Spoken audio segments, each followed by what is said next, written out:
The Book of Ezekiel, Chapter 1. A Vision of Living Beings. On July 31 of my 30th year, while I was with the Judean exiles beside the Kebar River in Babylon, the heavens were opened, and I saw visions of God.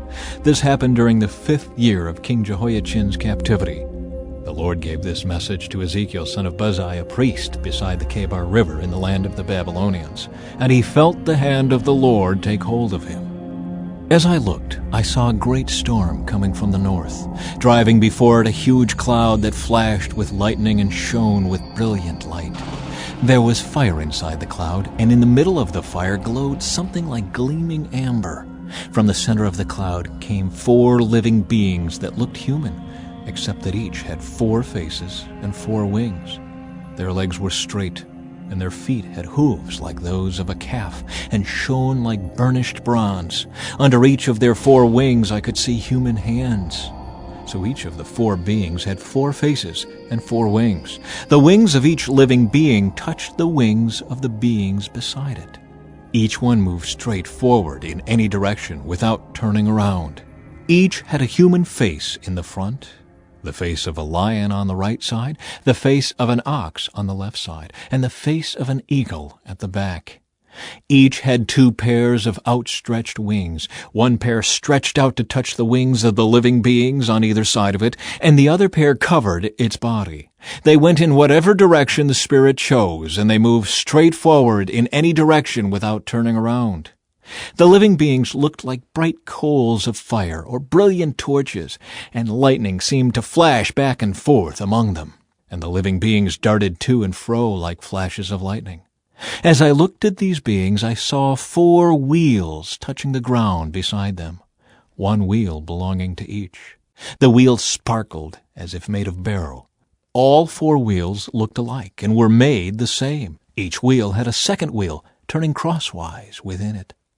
The beings could move in any of the 4 directions they faced, without turning as they moved. The rims of the 4 wheels were tall and frightening, and they were covered with eyes all around. When the living beings moved, the wheels moved with them. When they flew upward, the wheels went up too. The spirit of the living beings was in the wheels, so wherever the Spirit went, the wheels and the living beings also went. When the beings moved, the wheels moved. When the beings stopped, the wheels stopped. When the beings flew upward, the wheels rose up, for the spirit of the living beings was in the wheels. Spread out above them was a surface like the sky, glittering like crystal. Beneath this surface, the wings of each living being stretched out to touch the other's wings, and each had 2 wings covering its body. As they flew, their wings sounded to me like waves crashing against the shore, or like the voice of the Almighty, or like the shouting of a mighty army. When they stopped, they let down their wings. As they stood with wings lowered, a voice spoke from beyond the crystal surface above them.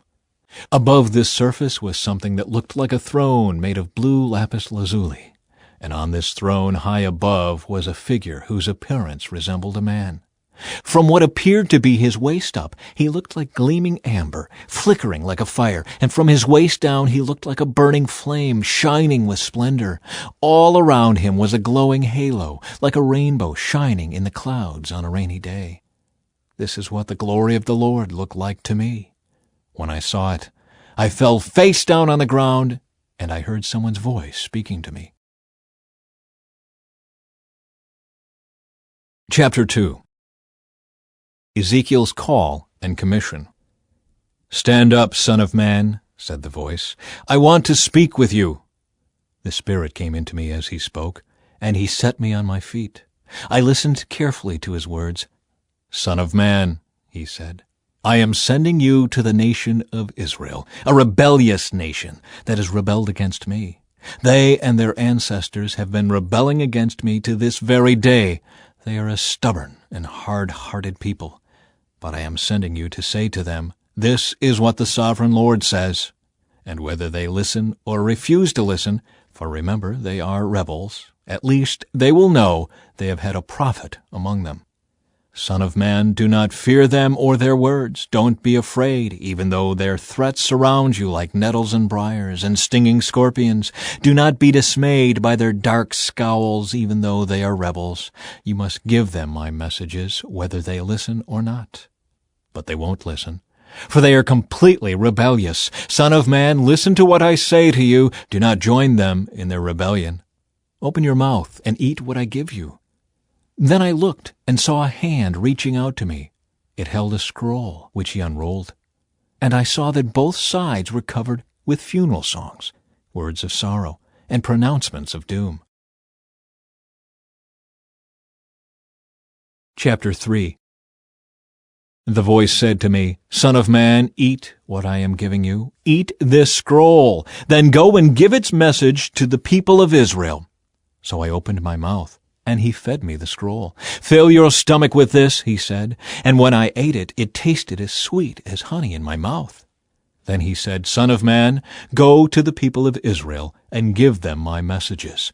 I am not sending you to a foreign people whose language you cannot understand. No, I am not sending you to people with strange and difficult speech. If I did, they would listen. But the people of Israel won't listen to you any more than they listen to me, for the whole lot of them are hard-hearted and stubborn. But look, I have made you as obstinate and hard-hearted as they are. I have made your forehead as hard as the hardest rock. So don't be afraid of them or fear their angry looks, even though they are rebels. Then he added, Son of man, let all my words sink deep into your own heart first. Listen to them carefully for yourself. Then go to your people in exile and say to them, This is what the sovereign Lord says. Do this whether they listen to you or not. Then the Spirit lifted me up, and I heard a loud rumbling sound behind me. May the glory of the Lord be praised in his place. It was the sound of the wings of the living beings as they brushed against each other, and the rumbling of their wheels beneath them. The Spirit lifted me up and took me away. I went in bitterness and turmoil, but the Lord's hold on me was strong. Then I came to the colony of Judean exiles in Tel Abib beside the Kebar River.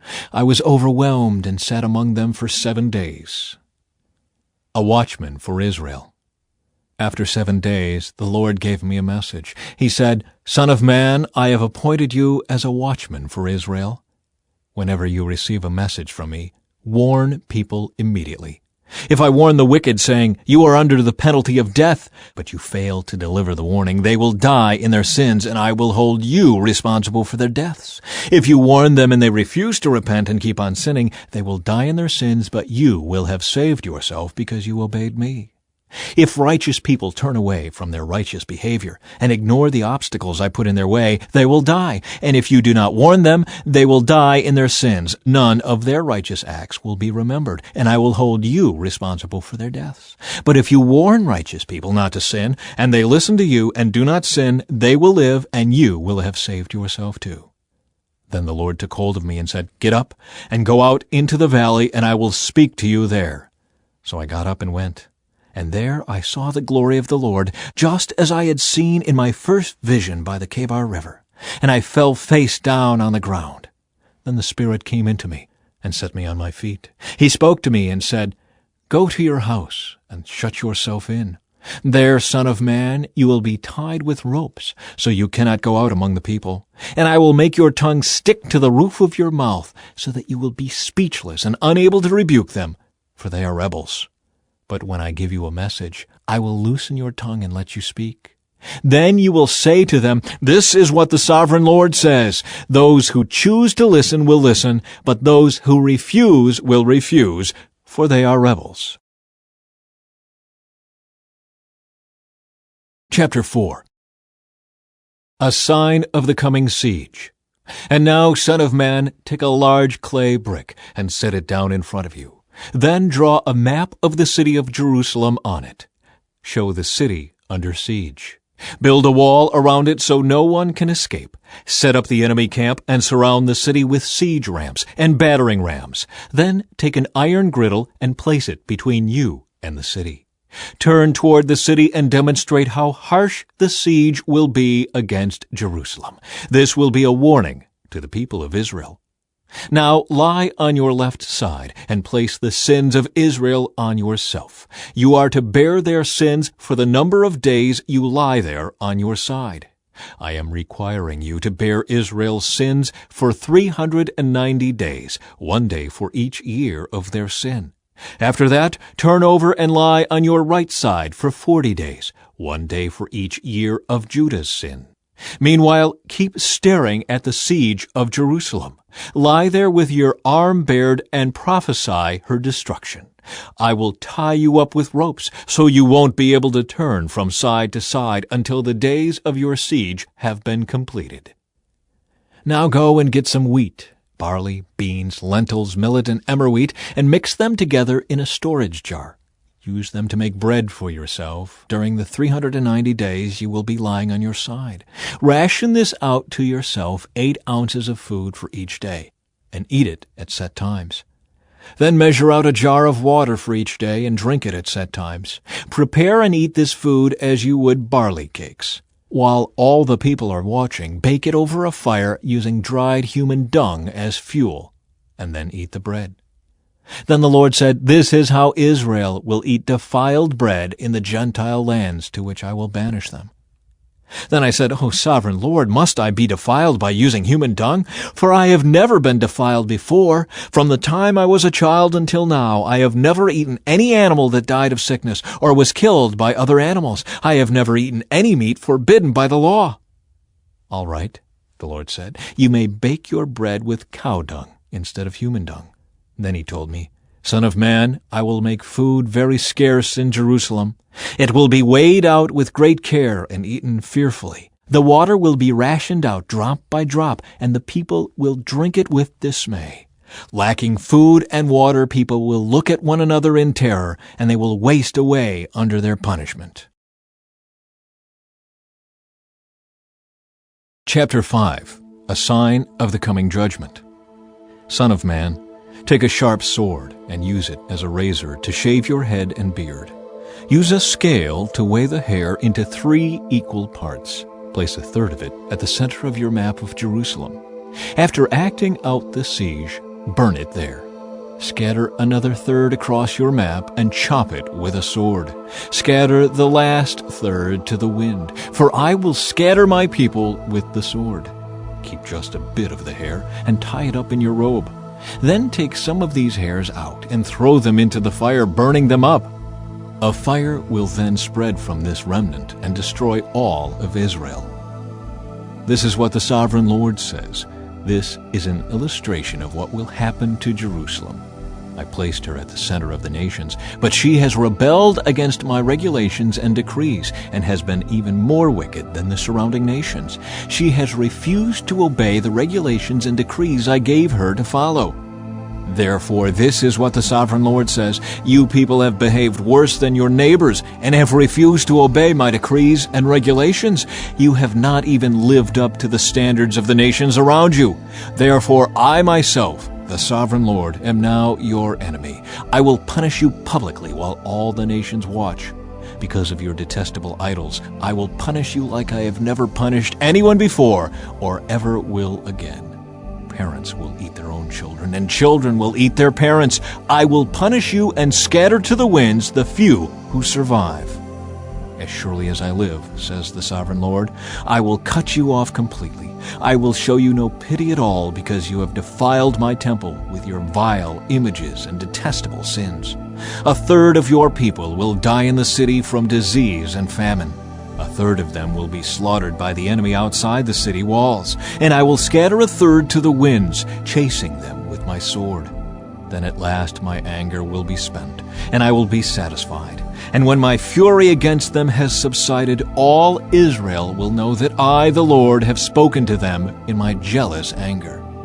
So I will turn you into a ruin, a mockery in the eyes of the surrounding nations and to all who pass by. You will become an object of mockery and taunting and horror. You will be a warning to all the nations around you. They will see what happens when the Lord punishes a nation in anger and rebukes it, says the Lord. I will shower you with the deadly arrows of famine to destroy you. The famine will become more and more severe until every crumb of food is gone. And along with the famine, wild animals will attack you and rob you of your children. Disease and war will stalk your land, and I will bring the sword of the enemy against you. I, the Lord, have spoken.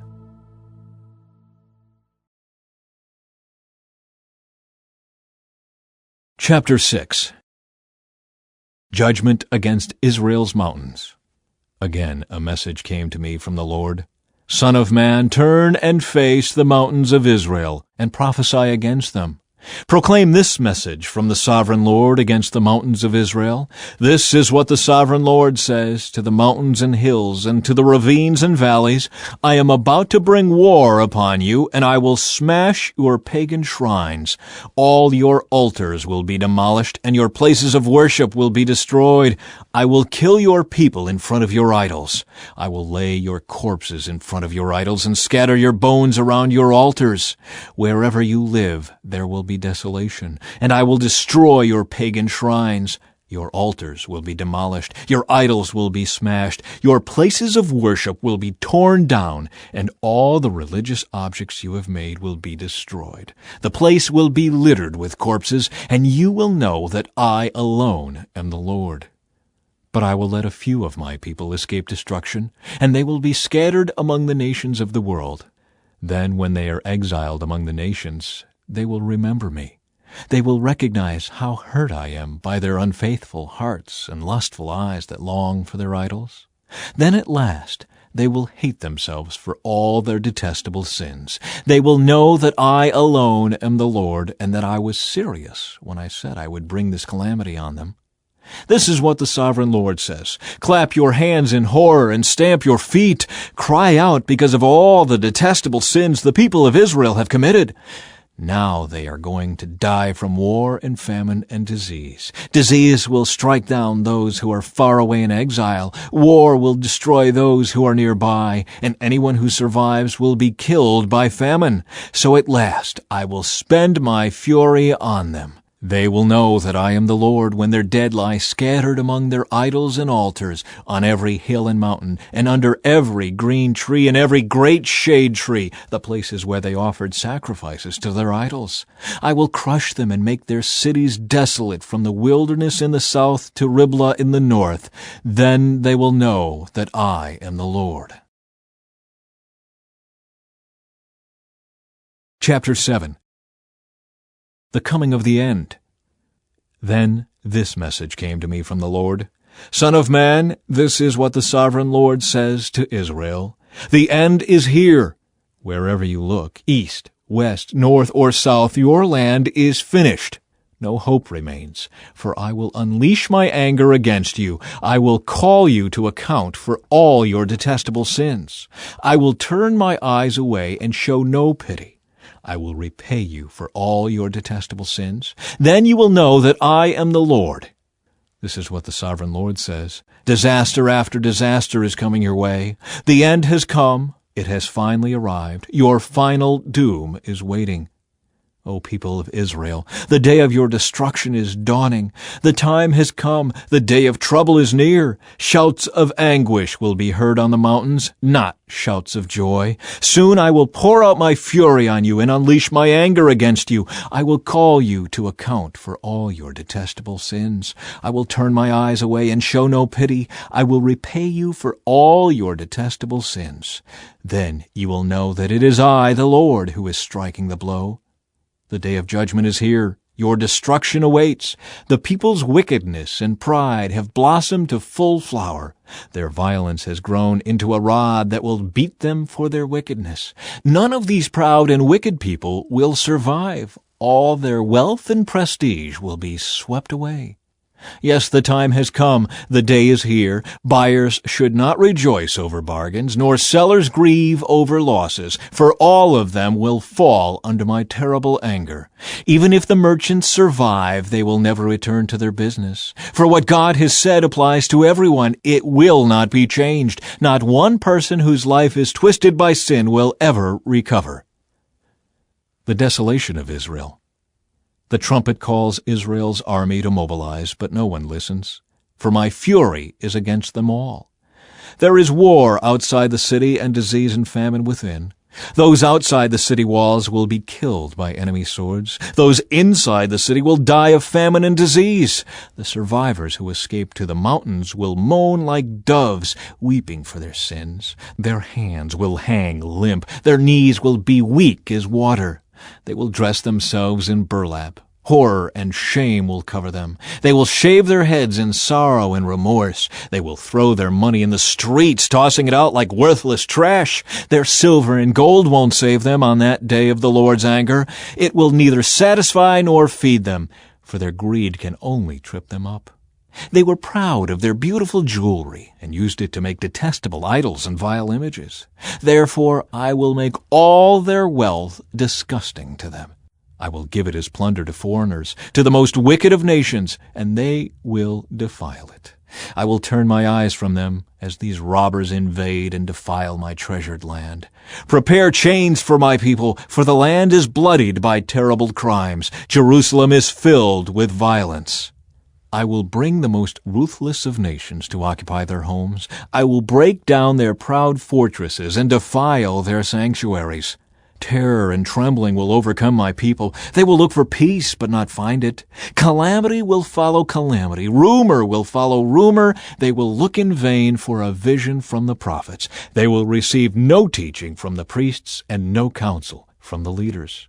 The king and the prince will stand helpless, weeping in despair, and the people's hands will tremble with fear. I will bring on them the evil they have done to others, and they will receive the punishment they so richly deserve. Then they will know that I am the Lord. Chapter 8. Idolatry in the Temple. Then, on September 17, during the 6th year of King Jehoiachin's captivity, while the leaders of Judah were in my home, the sovereign Lord took hold of me. I saw a figure that appeared to be a man. From what appeared to be his waist down, he looked like a burning flame. From the waist up, he looked like gleaming amber. He reached out what seemed to be a hand and took me by the hair. Then the Spirit lifted me up into the sky and transported me to Jerusalem in a vision from God. I was taken to the north gate of the inner courtyard of the temple, where there is a large idol that has made the Lord very jealous.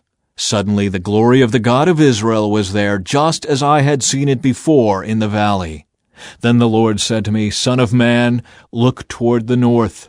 So I looked, and there to the north, beside the entrance to the gate near the altar, stood the idol that had made the Lord so jealous. "Son of man," he said, "do you see what they are doing? Do you see the detestable sins the people of Israel are committing to drive me from my temple? But come, and you will see even more detestable sins than these." Then he brought me to the door of the temple courtyard, where I could see a hole in the wall. He said to me, "Now, son of man, dig into the wall." So I dug into the wall and found a hidden doorway. "Go in," he said, "and see the wicked and detestable sins they are committing in there." So I went in and saw the walls engraved with all kinds of crawling animals and detestable creatures. I also saw the various idols worshipped by the people of Israel. 70 leaders of Israel were standing there with Jaazaniah, son of Shaphan, in the center. Each of them held an incense burner, from which a cloud of incense rose above their heads. Then the Lord said to me, "Son of man, have you seen what the leaders of Israel are doing with their idols in dark rooms? They are saying, 'The Lord doesn't see us. He has deserted our land.'" Then the Lord added, "Come, and I will show you even more detestable sins than these." He brought me to the north gate of the Lord's temple, and some women were sitting there, weeping for the god Tammuz. "Have you seen this?" he asked. "But I will show you even more detestable sins than these." Then he brought me into the inner courtyard of the Lord's temple. At the entrance to the sanctuary, between the entry room and the bronze altar, there were about 25 men with their backs to the sanctuary of the Lord. They were facing east, bowing low to the ground, worshiping the sun. "Have you seen this, Son of Man?" he asked. "Is it nothing to the people of Judah that they commit these detestable sins, leading the whole nation into violence, thumbing their noses at me, and provoking my anger? Therefore I will respond in fury. I will neither pity nor spare them, and though they cry for mercy, I will not listen." Chapter 9. the slaughter of idolaters. Then the Lord thundered, "Bring on the men appointed to punish the city. Tell them to bring their weapons with them." 6 men soon appeared from the upper gate that faces north, each carrying a deadly weapon in his hand. With them was a man dressed in linen, who carried a writer's case at his side. They all went into the temple courtyard and stood beside the bronze altar. Then the glory of the God of Israel rose up from between the cherubim, where it had rested, and moved to the entrance of the temple. And the Lord called to the man dressed in linen who was carrying the writer's case. He said to him, "Walk through the streets of Jerusalem and put a mark on the foreheads of all who weep and sigh because of the detestable sins being committed in their city." Then I heard the Lord say to the other men, "Follow him through the city, and kill everyone whose forehead is not marked. Show no mercy, have no pity. Kill them all, old and young, girls and women and little children. But do not touch anyone with the mark. Begin right here at the temple." So they began by killing the 70 leaders. "Defile the temple," the Lord commanded. "Fill its courtyards with corpses. Go!" So they went and began killing throughout the city. While they were out killing, I was all alone. I fell face down on the ground and cried out, "O sovereign Lord, will your fury against Jerusalem wipe out everyone left in Israel?" Then he said to me, "The sins of the people of Israel and Judah are very, very great. The entire land is full of murder. The city is filled with injustice. They are saying, 'The Lord doesn't see it. The Lord has abandoned the land.' So I will not spare them or have any pity on them. I will fully repay them for all they have done." Then the man in linen clothing who carried the writer's case reported back and said, "I have done as you commanded." Chapter 10. The Lord's glory leaves the temple. In my vision, I saw what appeared to be a throne of blue lapis lazuli above the crystal surface over the heads of the cherubim. Then the Lord spoke to the man in linen clothing and said, "Go between the whirling wheels beneath the cherubim and take a handful of burning coals and scatter them over the city." He did this as I watched. The cherubim were standing at the south end of the temple when the man went in, and the cloud of glory filled the inner courtyard. Then the glory of the Lord rose up from above the cherubim and went over to the door of the temple. The temple was filled with this cloud of glory, and the courtyard glowed brightly with the glory of the Lord. The moving wings of the cherubim sounded like the voice of God Almighty and could be heard even in the outer courtyard. The Lord said to the man in linen clothing, "Go between the cherubim and take some burning coals from between the wheels." So the man went in and stood beside one of the wheels. Then one of the cherubim reached out his hand and took some live coals from the fire burning among them. He put the coals into the hands of the man in linen clothing, and the man took them and went out. All the cherubim had what looked like human hands under their wings. I looked, and each of the 4 cherubim had a wheel beside him, and the wheels sparkled like beryl. All 4 wheels looked alike and were made the same. Each wheel had a second wheel turning crosswise within it. The cherubim could move in any of the 4 directions they faced without turning as they moved. They went straight in the direction they faced, never turning aside. Both the cherubim and the wheels were covered with eyes. The cherubim had eyes all over their bodies, including their hands, their backs, and their wings. I heard someone refer to the wheels as the whirling wheels. Each of the 4 cherubim had 4 faces. The first was the face of an ox. The second was a human face. The third was the face of a lion, and the fourth was the face of an eagle. Then the cherubim rose upward. These were the same living beings I had seen beside the Kebar River. When the cherubim moved, the wheels moved with them. When they lifted their wings to fly, the wheels stayed beside them. When the cherubim stopped, the wheels stopped. When they flew upward, the wheels rose up, for the spirit of the living beings was in the wheels. Then the glory of the Lord moved out from the door of the temple and hovered above the cherubim. And as I watched, the cherubim flew with their wheels to the east gate of the Lord's temple, and the glory of the God of Israel hovered above them. These were the same living beings I had seen beneath the God of Israel when I was by the Kebar River. I knew they were cherubim, for each had 4 faces and 4 wings and what looked like human hands under their wings. And their faces were just like the faces of the beings I had seen at the Kebar, and they traveled straight ahead, just as the others had. Chapter 11. Judgment on Israel's leaders. Then the Spirit lifted me and brought me to the east gateway of the Lord's temple, where I saw 25 prominent men of the city. Among them were Jaazaniah son of Azar and Pelatiah son of Benaiah, who were leaders among the people. The Spirit said to me, Son of man, these are the men who are planning evil and giving wicked counsel in this city. They say to the people, Is it not a good time to build houses? This city is like an iron pot. We are safe inside it like meat in a pot. Therefore, Son of man, prophesy against them loudly and clearly.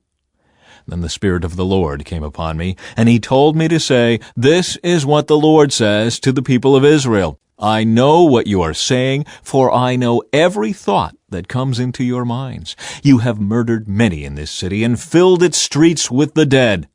Therefore, this is what the Sovereign Lord says. This city is an iron pot, all right, but the pieces of meat are the victims of your injustice. As for you, I will soon drag you from this pot. I will bring on you the sword of war you so greatly fear, says the Sovereign Lord. I will drive you out of Jerusalem and hand you over to foreigners, who will carry out my judgments against you. You will be slaughtered all the way to the borders of Israel. I will execute judgment on you, and you will know that I am the Lord. No, this city will not be an iron pot for you, and you will not be like meat safe inside it. I will judge you even to the borders of Israel, and you will know that I am the Lord. For you have refused to obey my decrees and regulations. Instead, you have copied the standards of the nations around you. While I was still prophesying, Pelatiah, son of Benaiah, suddenly died. Then I fell face down on the ground and cried out, O Sovereign Lord, are you going to kill everyone in Israel? Hope for exiled Israel. Then this message came to me from the Lord, Son of man, the people still left in Jerusalem are talking about you and your relatives and all the people of Israel who are in exile. They are saying, Those people are far away from the Lord, so now he has given their land to us. Therefore tell the exiles, This is what the Sovereign Lord says, Although I have scattered you in the countries of the world, I will be a sanctuary to you during your time in exile. I, the Sovereign Lord, will gather you back from the nations where you have been scattered, and I will give you the land of Israel once again. When the people return to their homeland, they will remove every trace of their vile images and detestable idols, and I will give them singleness of heart and put a new spirit within them. I will take away their stony, stubborn heart and give them a tender, responsive heart, so they will obey my decrees and regulations. Then they will truly be my people, and I will be their God. But as for those who long for vile images and detestable idols, I will repay them fully for their sins. I, the Sovereign Lord, have spoken. The Lord's glory leaves Jerusalem. Then the cherubim lifted their wings and rose into the air with their wheels beside them, and the glory of the God of Israel hovered above them. Then the glory of the Lord went up from the city and stopped above the mountain to the east. Afterward, the Spirit of God carried me back again to Babylonia, to the people in exile there.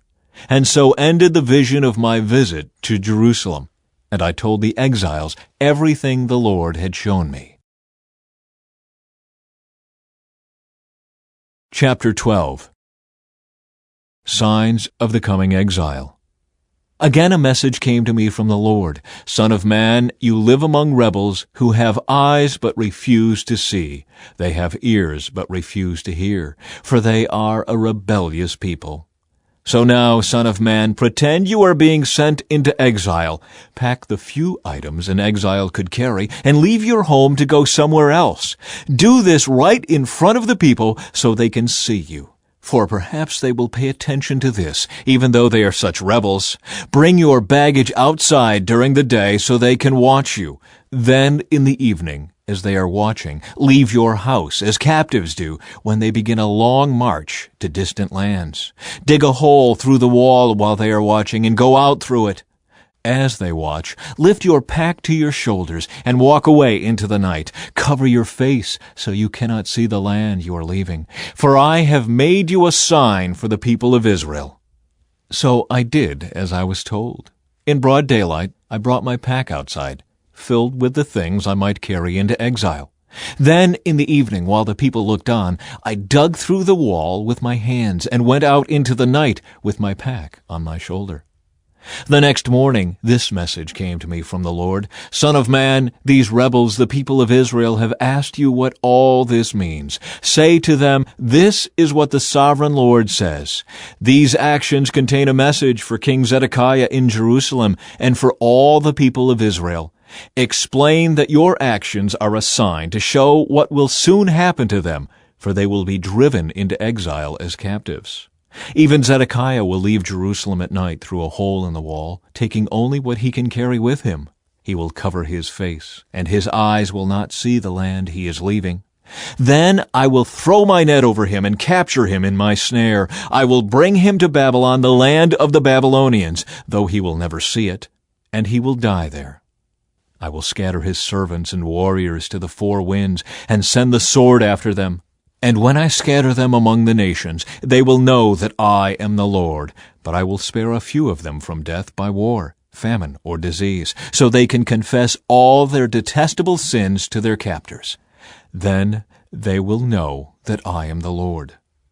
Then this message came to me from the Lord. Son of man, tremble as you eat your food. Shake with fear as you drink your water. Tell the people, this is what the sovereign Lord says concerning those living in Israel and Jerusalem.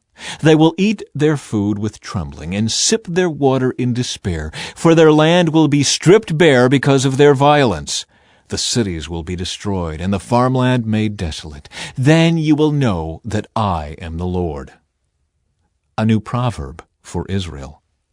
Again, a message came to me from the Lord. Son of man, you've heard that proverb they quote in Israel. Time passes and prophecies come to nothing. Tell the people, this is what the sovereign Lord says. I will put an end to this proverb, and you will soon stop quoting it. Now give them this new proverb to replace the old one. The time has come for every prophecy to be fulfilled. There will be no more false visions and flattering predictions in Israel, for I am the Lord. If I say it, it will happen. There will be no more delays, you rebels of Israel. I will fulfill my threat of destruction in your own lifetime. I, the sovereign Lord, have spoken.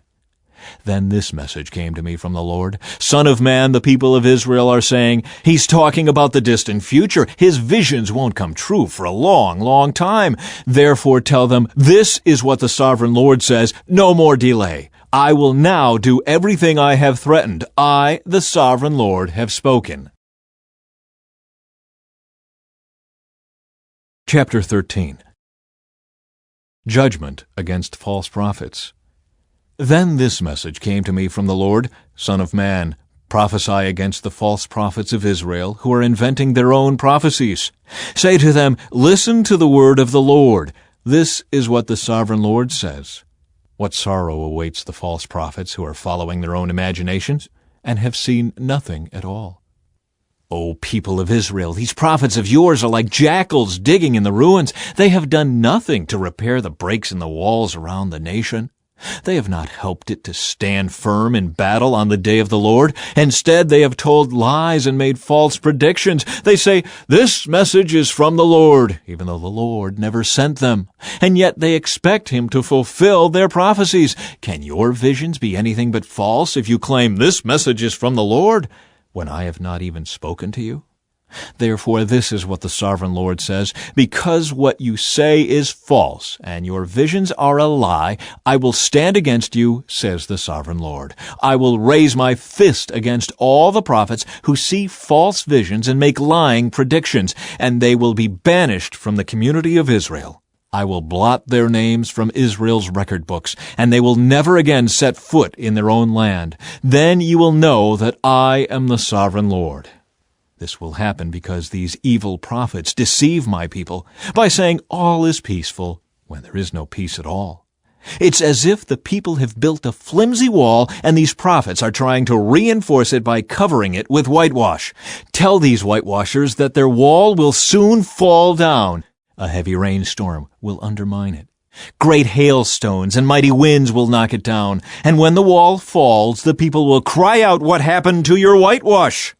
Therefore, this is what the sovereign Lord says, I will sweep away your whitewashed wall with a storm of indignation, with a great flood of anger, and with hailstones of fury. I will break down your wall right to its foundation, and when it falls, it will crush you. Then you will know that I am the Lord. At last my anger against the wall and those who covered it with whitewash will be satisfied. Then I will say to you, the wall and those who whitewashed it are both gone. They were lying prophets who claimed peace would come to Jerusalem when there was no peace. I, the sovereign Lord, have spoken. Judgment against false women prophets.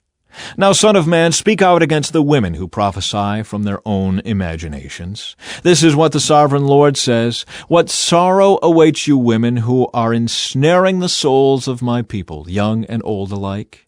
You tie magic charms on their wrists and furnish them with magic veils. Do you think you can trap others without bringing destruction on yourselves? You bring shame on me among my people for a few handfuls of barley or a piece of bread. By lying to my people who love to listen to lies, you kill those who should not die, and you promise life to those who should not live. This is what the sovereign Lord says. I am against all your magic charms, which you use to ensnare my people like birds. I will tear them from your arms, setting my people free like birds set free from a cage. I will tear off the magic veils and save my people from your grasp. They will no longer be your victims. Then you will know that I am the Lord. You have discouraged the righteous with your lies, but I didn't want them to be sad. And you have encouraged the wicked by promising them life, even though they continue in their sins. Because of all this, you will no longer talk of seeing visions that you never saw, nor will you make predictions. For I will rescue my people from your grasp. Then you will know that I am the Lord. Chapter 14. The idolatry of Israel's leaders. Then some of the leaders of Israel visited me, and while they were sitting with me, this message came to me from the Lord.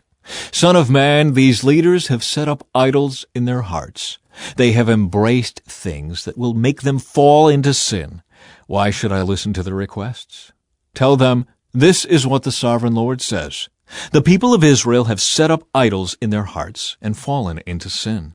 And then they go to a prophet asking for a message. So I, the Lord, will give them the kind of answer their great idolatry deserves. I will do this to capture the minds and hearts of all my people who have turned from me to worship their detestable idols. Therefore tell the people of Israel, this is what the sovereign Lord says.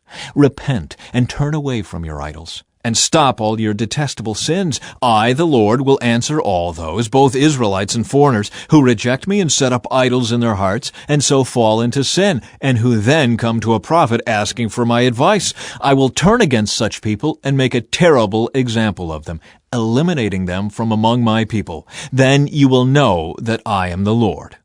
And if a prophet is deceived into giving a message, it is because I, the Lord, have deceived that prophet.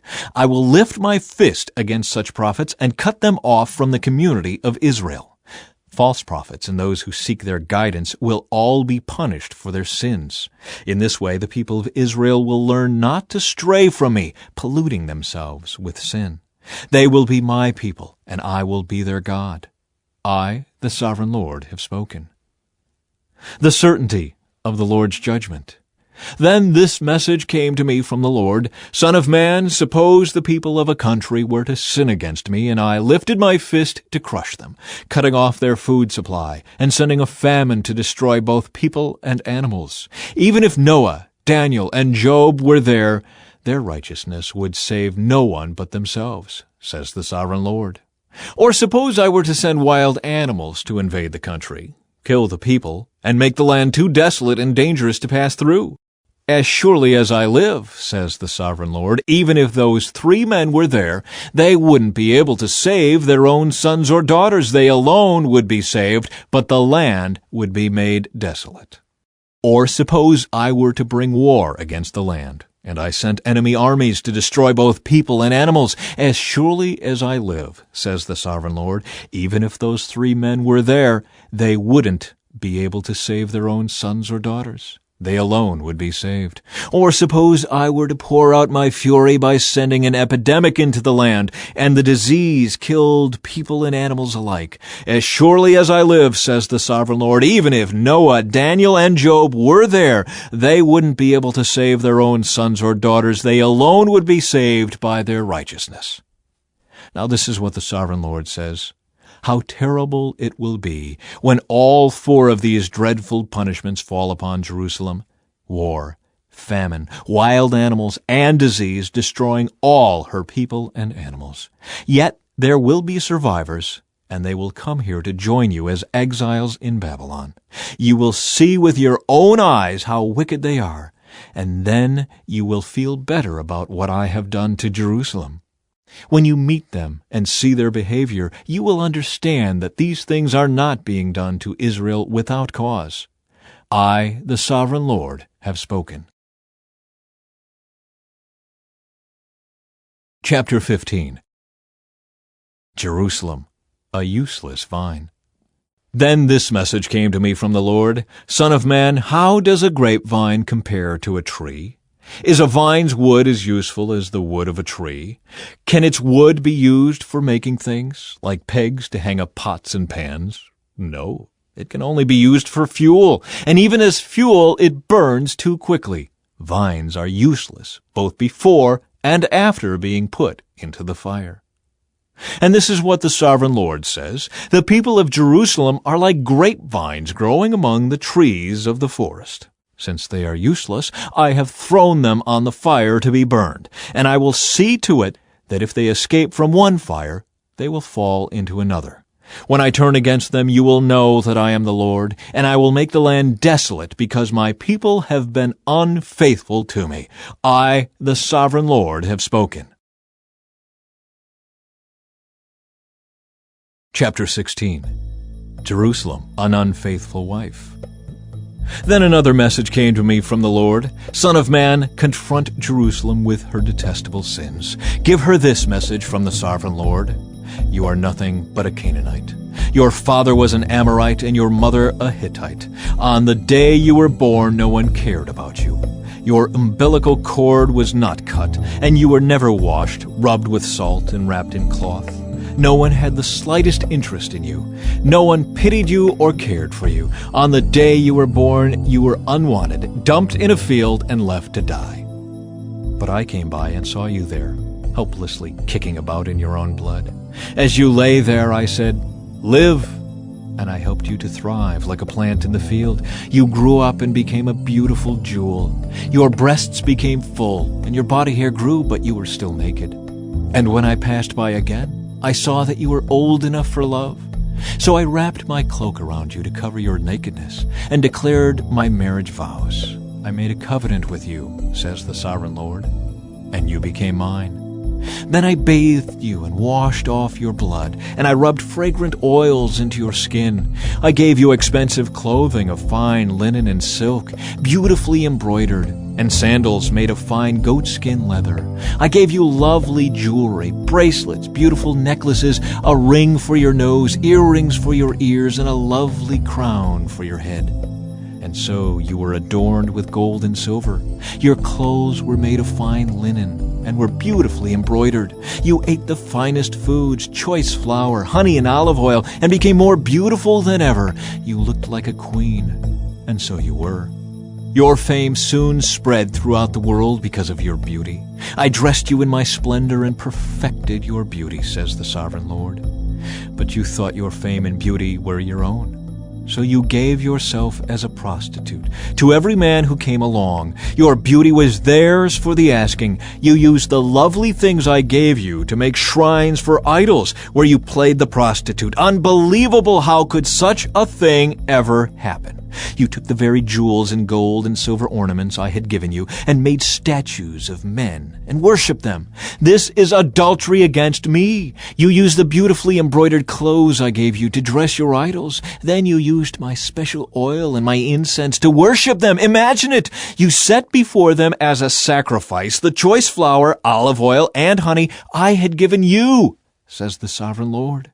Then you took your sons and daughters, the children you had borne to me, and sacrificed them to your gods. Was your prostitution not enough? Must you also slaughter my children by sacrificing them to idols? In all your years of adultery and detestable sin, you have not once remembered the days long ago when you lay naked in a field, kicking about in your own blood.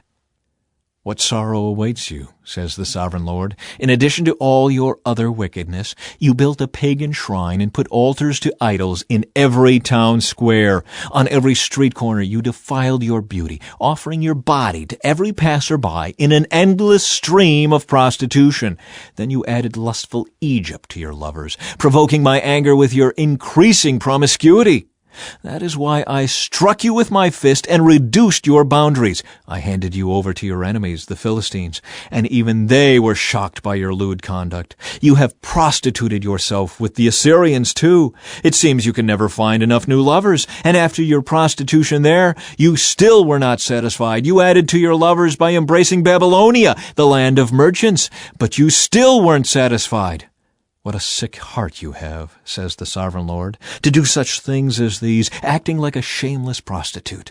You build your pagan shrines on every street corner and your altars to idols in every square. In fact, you have been worse than a prostitute, so eager for sin that you have not even demanded payment. Yes, you are an adulterous wife who takes in strangers instead of her own husband. Prostitutes charge for their services, but not you. You give gifts to your lovers, bribing them to come and have sex with you. So you are the opposite of other prostitutes. You pay your lovers instead of their paying you. Judgment on Jerusalem's prostitution. Therefore, you prostitute, listen to this message from the Lord. This is what the sovereign Lord says.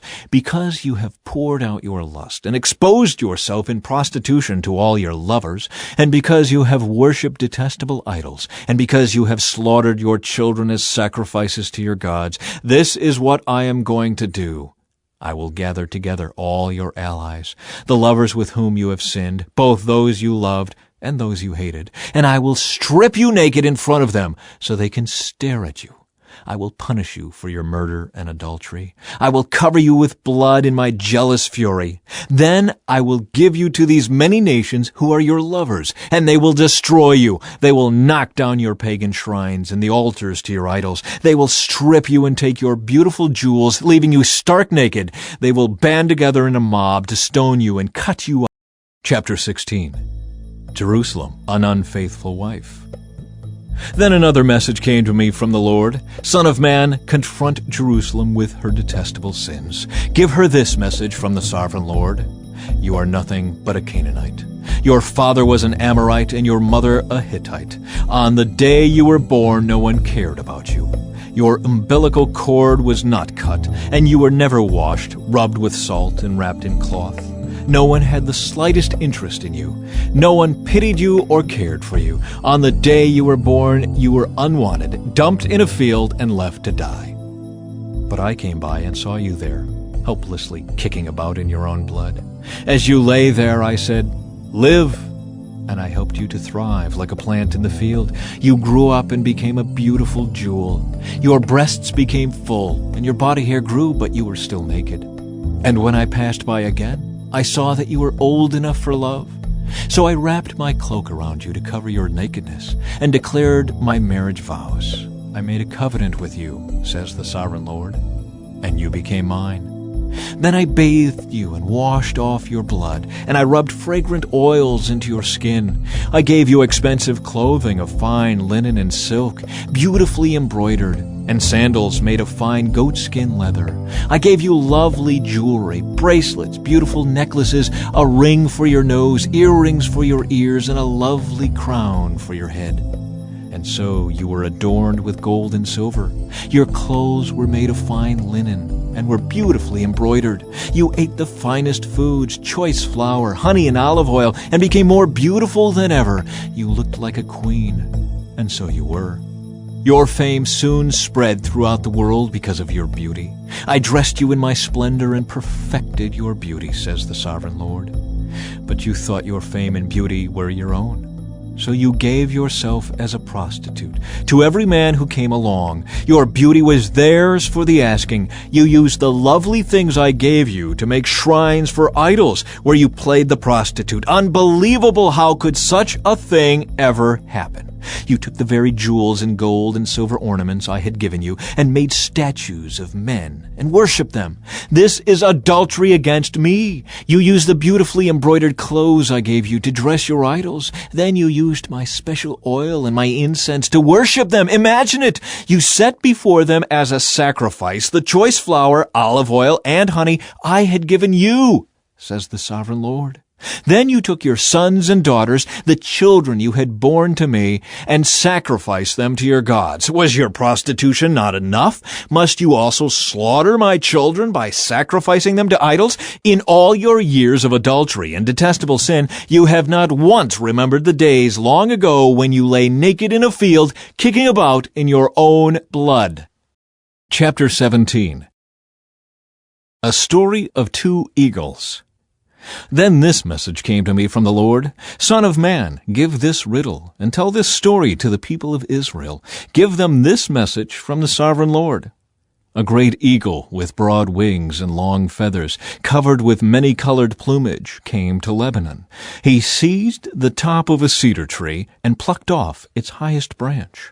He carried it away to a city filled with merchants. He planted it in a city of traders. He also took a seedling from the land and planted it in fertile soil.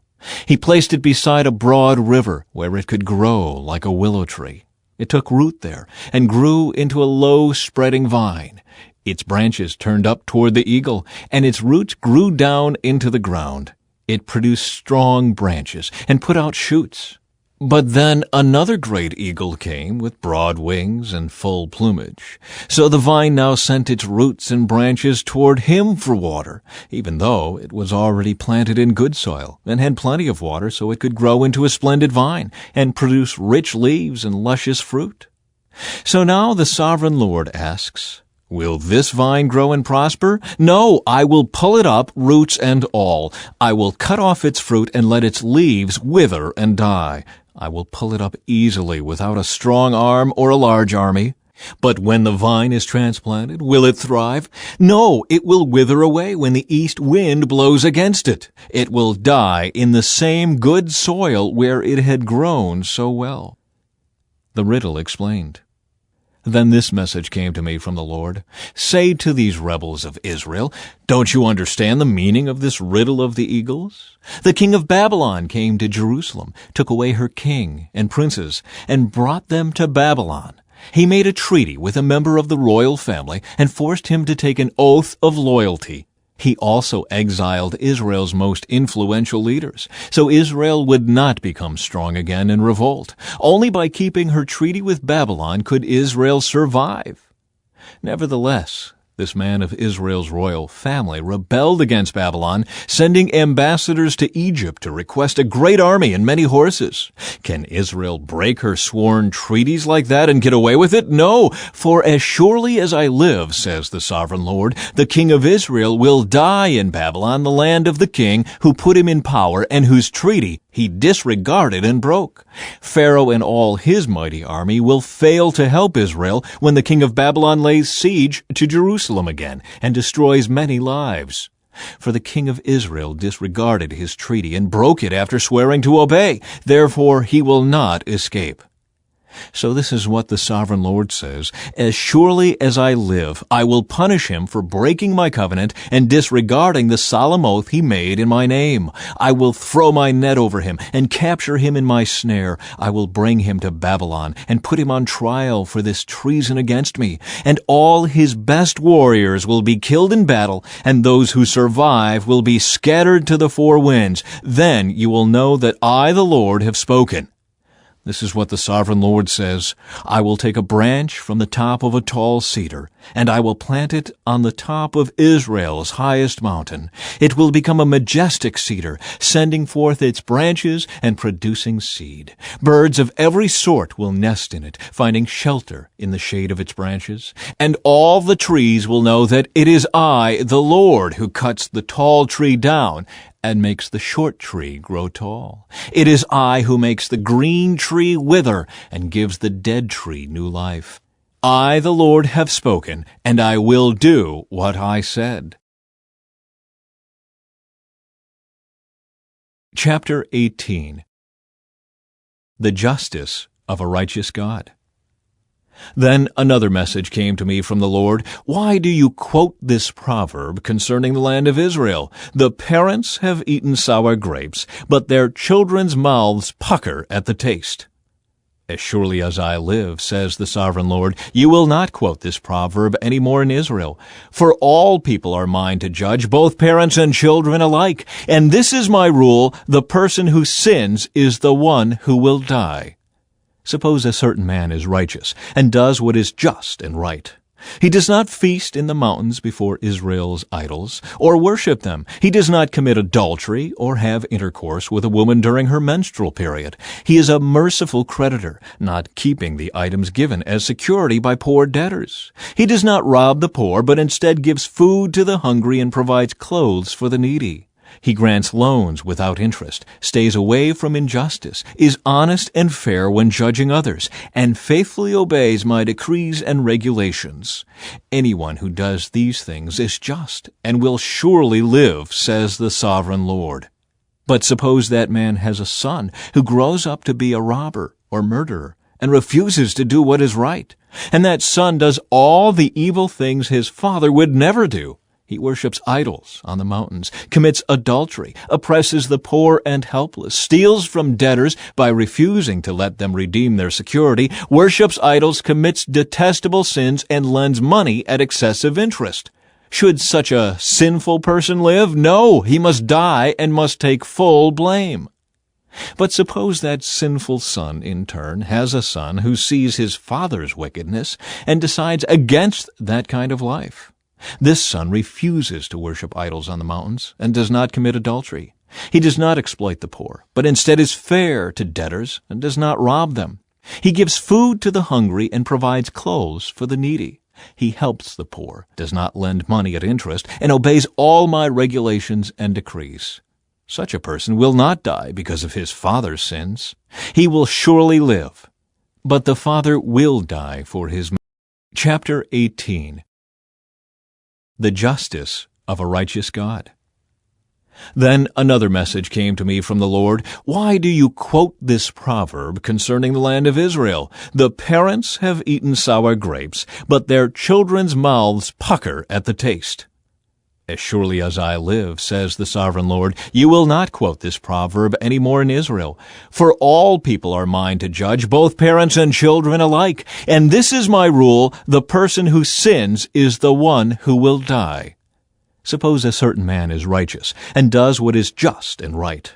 He does not feast in the mountains before Israel's idols, or worship them. He does not commit adultery or have intercourse with a woman during her menstrual period. He is a merciful creditor, not keeping the items given as security by poor debtors. He does not rob the poor, but instead gives food to the hungry and provides clothes for the needy. He grants loans without interest, stays away from injustice, is honest and fair when judging others, and faithfully obeys my decrees and regulations. Anyone who does these things is just and will surely live, says the sovereign Lord. But suppose that man has a son who grows up to be a robber or murderer and refuses to do what is right, and that son does all the evil things his father would never do. He worships idols on the mountains, commits adultery, oppresses the poor and helpless, steals from debtors by refusing to let them redeem their security, worships idols, commits detestable sins, and lends money at excessive interest.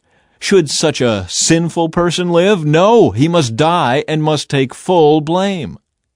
But suppose that sinful son, in turn, has a son who sees his father's wickedness and decides against that kind of life.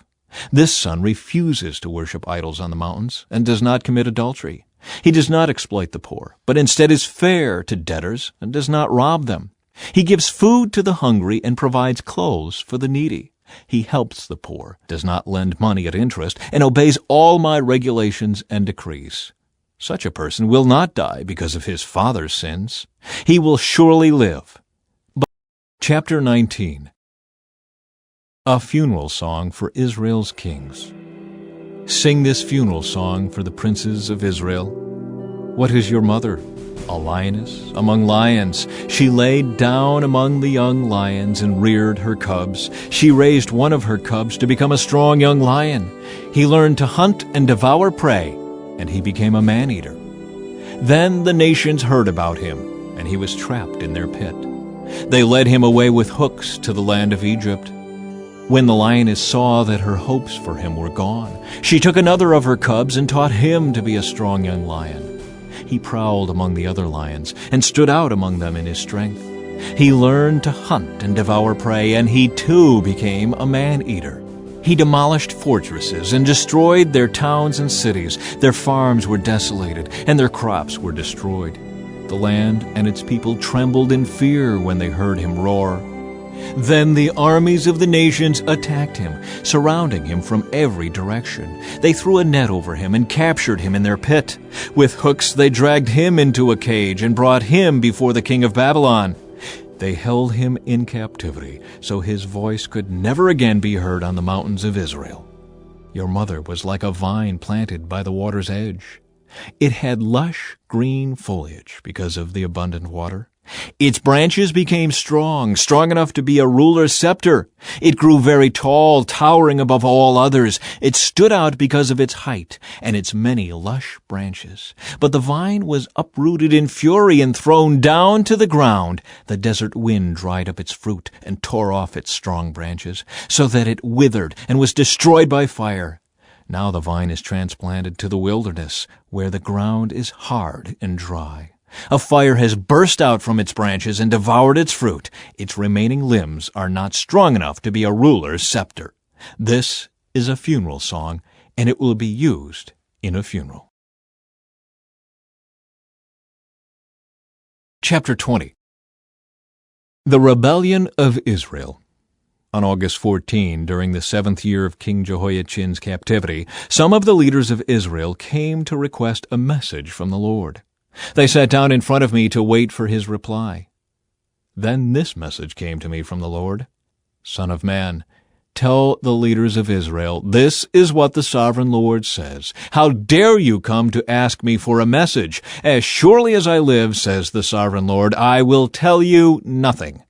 Son of man, bring charges against them and condemn them. Make them realize how detestable the sins of their ancestors really were. Give them this message from the sovereign Lord. When I chose Israel, when I revealed myself to the descendants of Jacob in Egypt, I took a solemn oath that I, the Lord, would be their God. I took a solemn oath that day that I would bring them out of Egypt to a land I had discovered and explored for them, a good land, a land flowing with milk and honey, the best of all lands anywhere. Then I said to them, each of you, get rid of the vile images you are so obsessed with. Do not defile yourselves with the idols of Egypt, for I am the Lord your God. But they rebelled against me and would not listen. They did not get rid of the vile images they were obsessed with, or forsake the idols of Egypt. Then I threatened to pour out my fury on them to satisfy my anger while they were still in Egypt. But I didn't do it, for I acted to protect the honor of my name.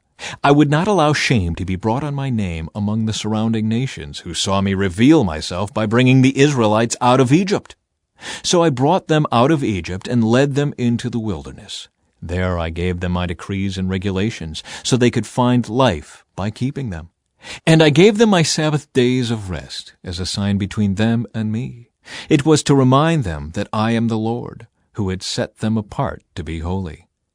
But the people of Israel rebelled against me, and they refused to obey my decrees there in the wilderness. They wouldn't obey my regulations, even though obedience would have given them life. They also violated my Sabbath days. So I threatened to pour out my fury on them, and I made plans to utterly consume them in the wilderness. But again I held back, in order to protect the honor of my name before the nations who had seen my power in bringing Israel out of Egypt. But I took a solemn oath against them in the wilderness. I swore I would not bring them into the land I had given them, a land flowing with milk and honey, the most beautiful place on earth. For they had rejected my regulations, refused to follow my decrees, and violated my Sabbath days. Their hearts were given to their idols. Nevertheless, I took pity on them and held back from destroying them in the wilderness. Then I warned their children not to follow in their parents' footsteps, defiling themselves with their idols. I am the Lord your God, I told them. Follow my decrees, pay attention to my regulations, and keep my Sabbath days holy, for they are a sign to remind you that I am the Lord your God. But their children, too, rebelled against me. They refused to keep my decrees and follow my regulations, even though obedience would have given them life. And they also violated my Sabbath days. So again I threatened to pour out my fury on them in the wilderness. Nevertheless, I withdrew my judgment against them to protect the honor of my name before the nations that had seen my power in bringing them out of Egypt. But I took a solemn oath against them in the wilderness. I swore I would scatter them among all the nations, because they did not obey my regulations. They scorned my decrees by violating my Sabbath days and longing for the idols of their ancestors. I gave them over to worthless decrees and regulations that would not lead to life. I let them pollute themselves with the very gifts I had given them, and I allowed them to give their firstborn children as offerings to their gods, so I might devastate them and remind them that I alone am the Lord. Judgment and restoration. Therefore, Son of man, give the people of Israel this message from the Sovereign Lord. Your ancestors continued to blaspheme and betray me. For when I brought them into the land I had promised them, they offered sacrifices on every high hill and under every green tree they saw. They roused my fury as they offered up sacrifices to their gods. They brought their perfumes and incense and poured out their liquid offerings to them. I said to them, "What is this high place where you are going?" This kind of pagan shrine has been called Bama, high place, ever since. Therefore give the people of Israel this message from the Sovereign Lord. Do you plan to pollute yourselves just as your ancestors did? Do you intend to keep prostituting yourselves by worshiping vile images? For when you offer gifts to them and give your little children to be burned as sacrifices, you continue to pollute yourselves with idols to this day. Should I allow you to ask for a message from me, O people of Israel? As surely as I live, says the Sovereign Lord, I will tell you nothing.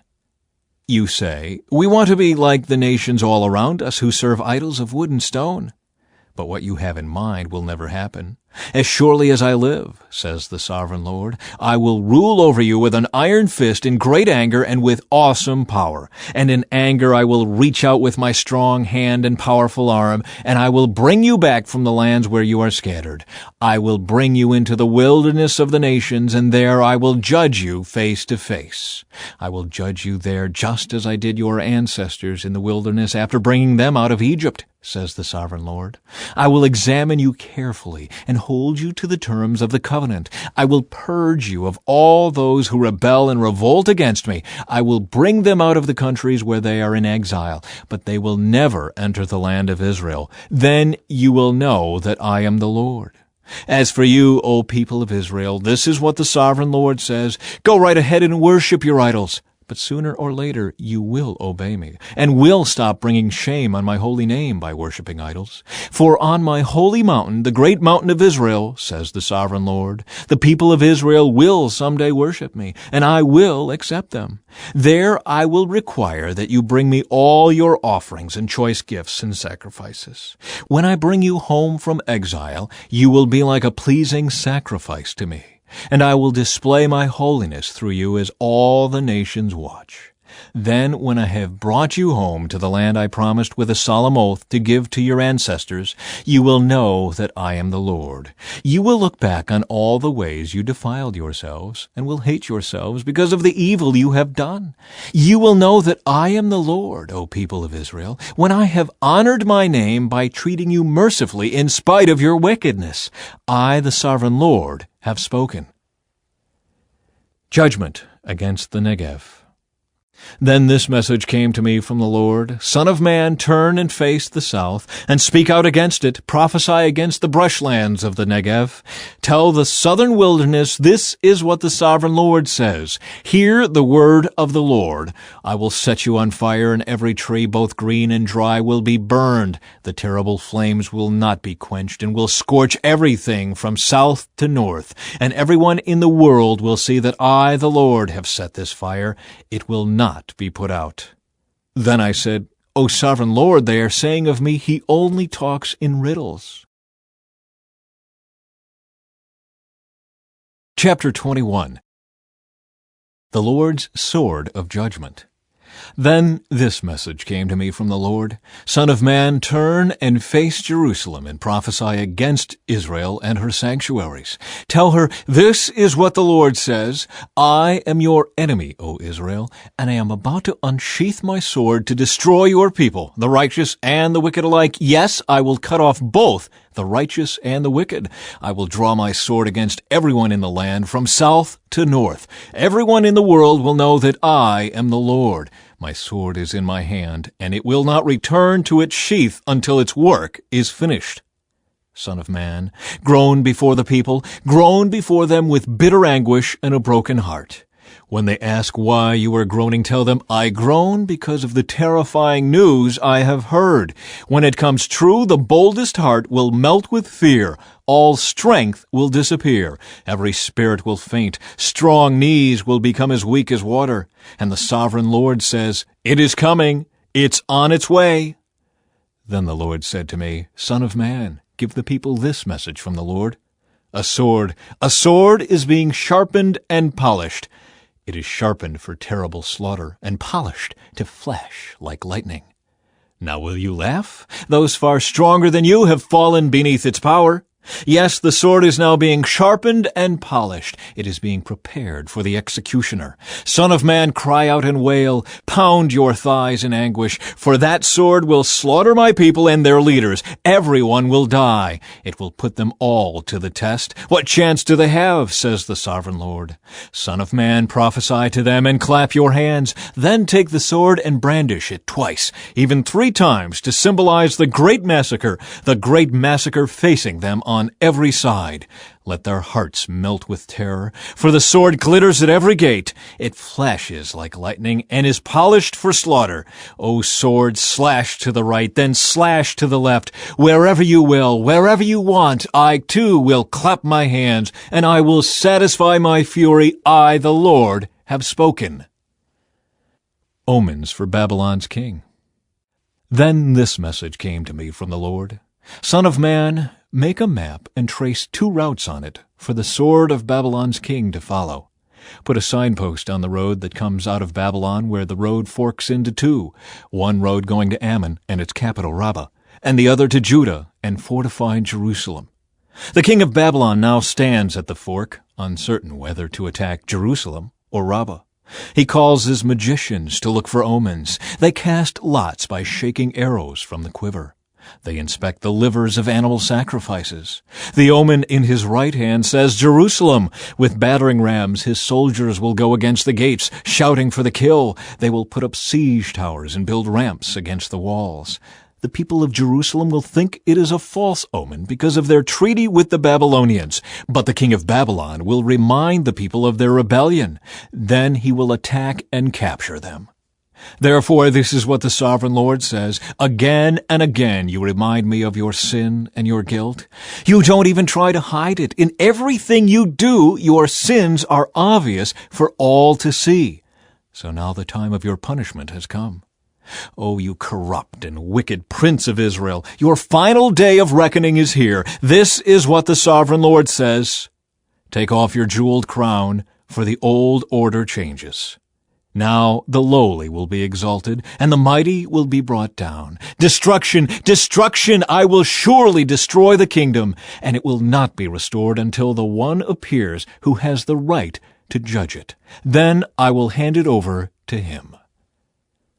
A message for the Ammonites. And now, son of man, prophesy concerning the Ammonites and their mockery. Give them this message from the sovereign Lord. A sword is drawn for your slaughter. It is polished to destroy, flashing like lightning. Your prophets have given false visions, and your fortune tellers have told lies. The sword will fall on the necks of the wicked, for whom the day of final reckoning has come. Now return the sword to its sheath, for in your own country, the land of your birth, I will pass judgment upon you. I will pour out my fury on you and blow on you with the fire of my anger. I will hand you over to cruel men who are skilled in destruction. You will be fuel for the fire, and your blood will be spilled in your own land. You will be utterly wiped out, your memory lost to history, for I, the Lord, have spoken. Chapter 22. The Sins of Jerusalem. Now this message came to me from the Lord. Son of man, are you ready to judge Jerusalem? Are you ready to judge this city of murderers? Publicly denounce her detestable sins and give her this message from the sovereign Lord. O city of murderers, doomed and damned, city of idols, filthy and foul, you are guilty because of the blood you have shed. You are defiled because of the idols you have made. Your day of destruction has come. You have reached the end of your years. I will make you an object of mockery throughout the world. O infamous city, filled with confusion, you will be mocked by people far and near. Every leader in Israel who lives within your walls is bent on murder. Fathers and mothers are treated with contempt. Foreigners are forced to pay for protection. Orphans and widows are wronged and oppressed among you. You despise my holy things and violate my Sabbath days of rest. People accuse others falsely and send them to their death. You are filled with idol worshippers and people who do obscene things. Men sleep with their fathers' wives and have intercourse with women who are menstruating. Within your walls live men who commit adultery with their neighbors' wives, who defile their daughters-in-law, or who rape their own sisters.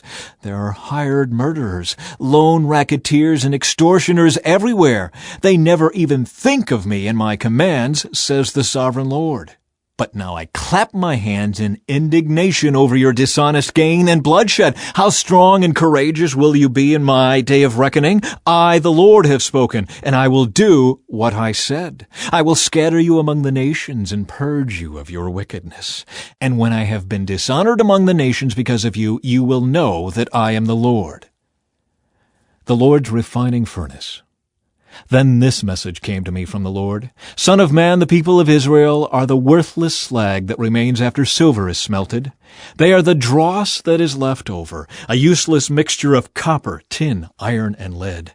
So tell them, this is what the sovereign Lord says. Because you are all worthless slag, I will bring you to my crucible in Jerusalem. Just as copper, iron, lead, and tin are melted down in a furnace, I will melt you down in the heat of my fury. I will gather you together and blow the fire of my anger upon you, and you will melt like silver in fierce heat. Then you will know that I, the Lord, have poured out my fury on you. The sins of Israel's leaders.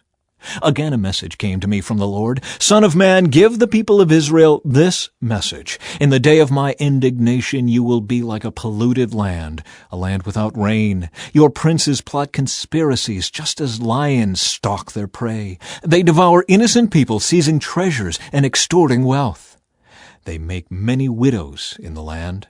Your priests have violated my instructions and defiled my holy things. They make no distinction between what is holy and what is not. And they do not teach my people the difference between what is ceremonially clean and unclean. They disregard my Sabbath days, so that I am dishonored among them.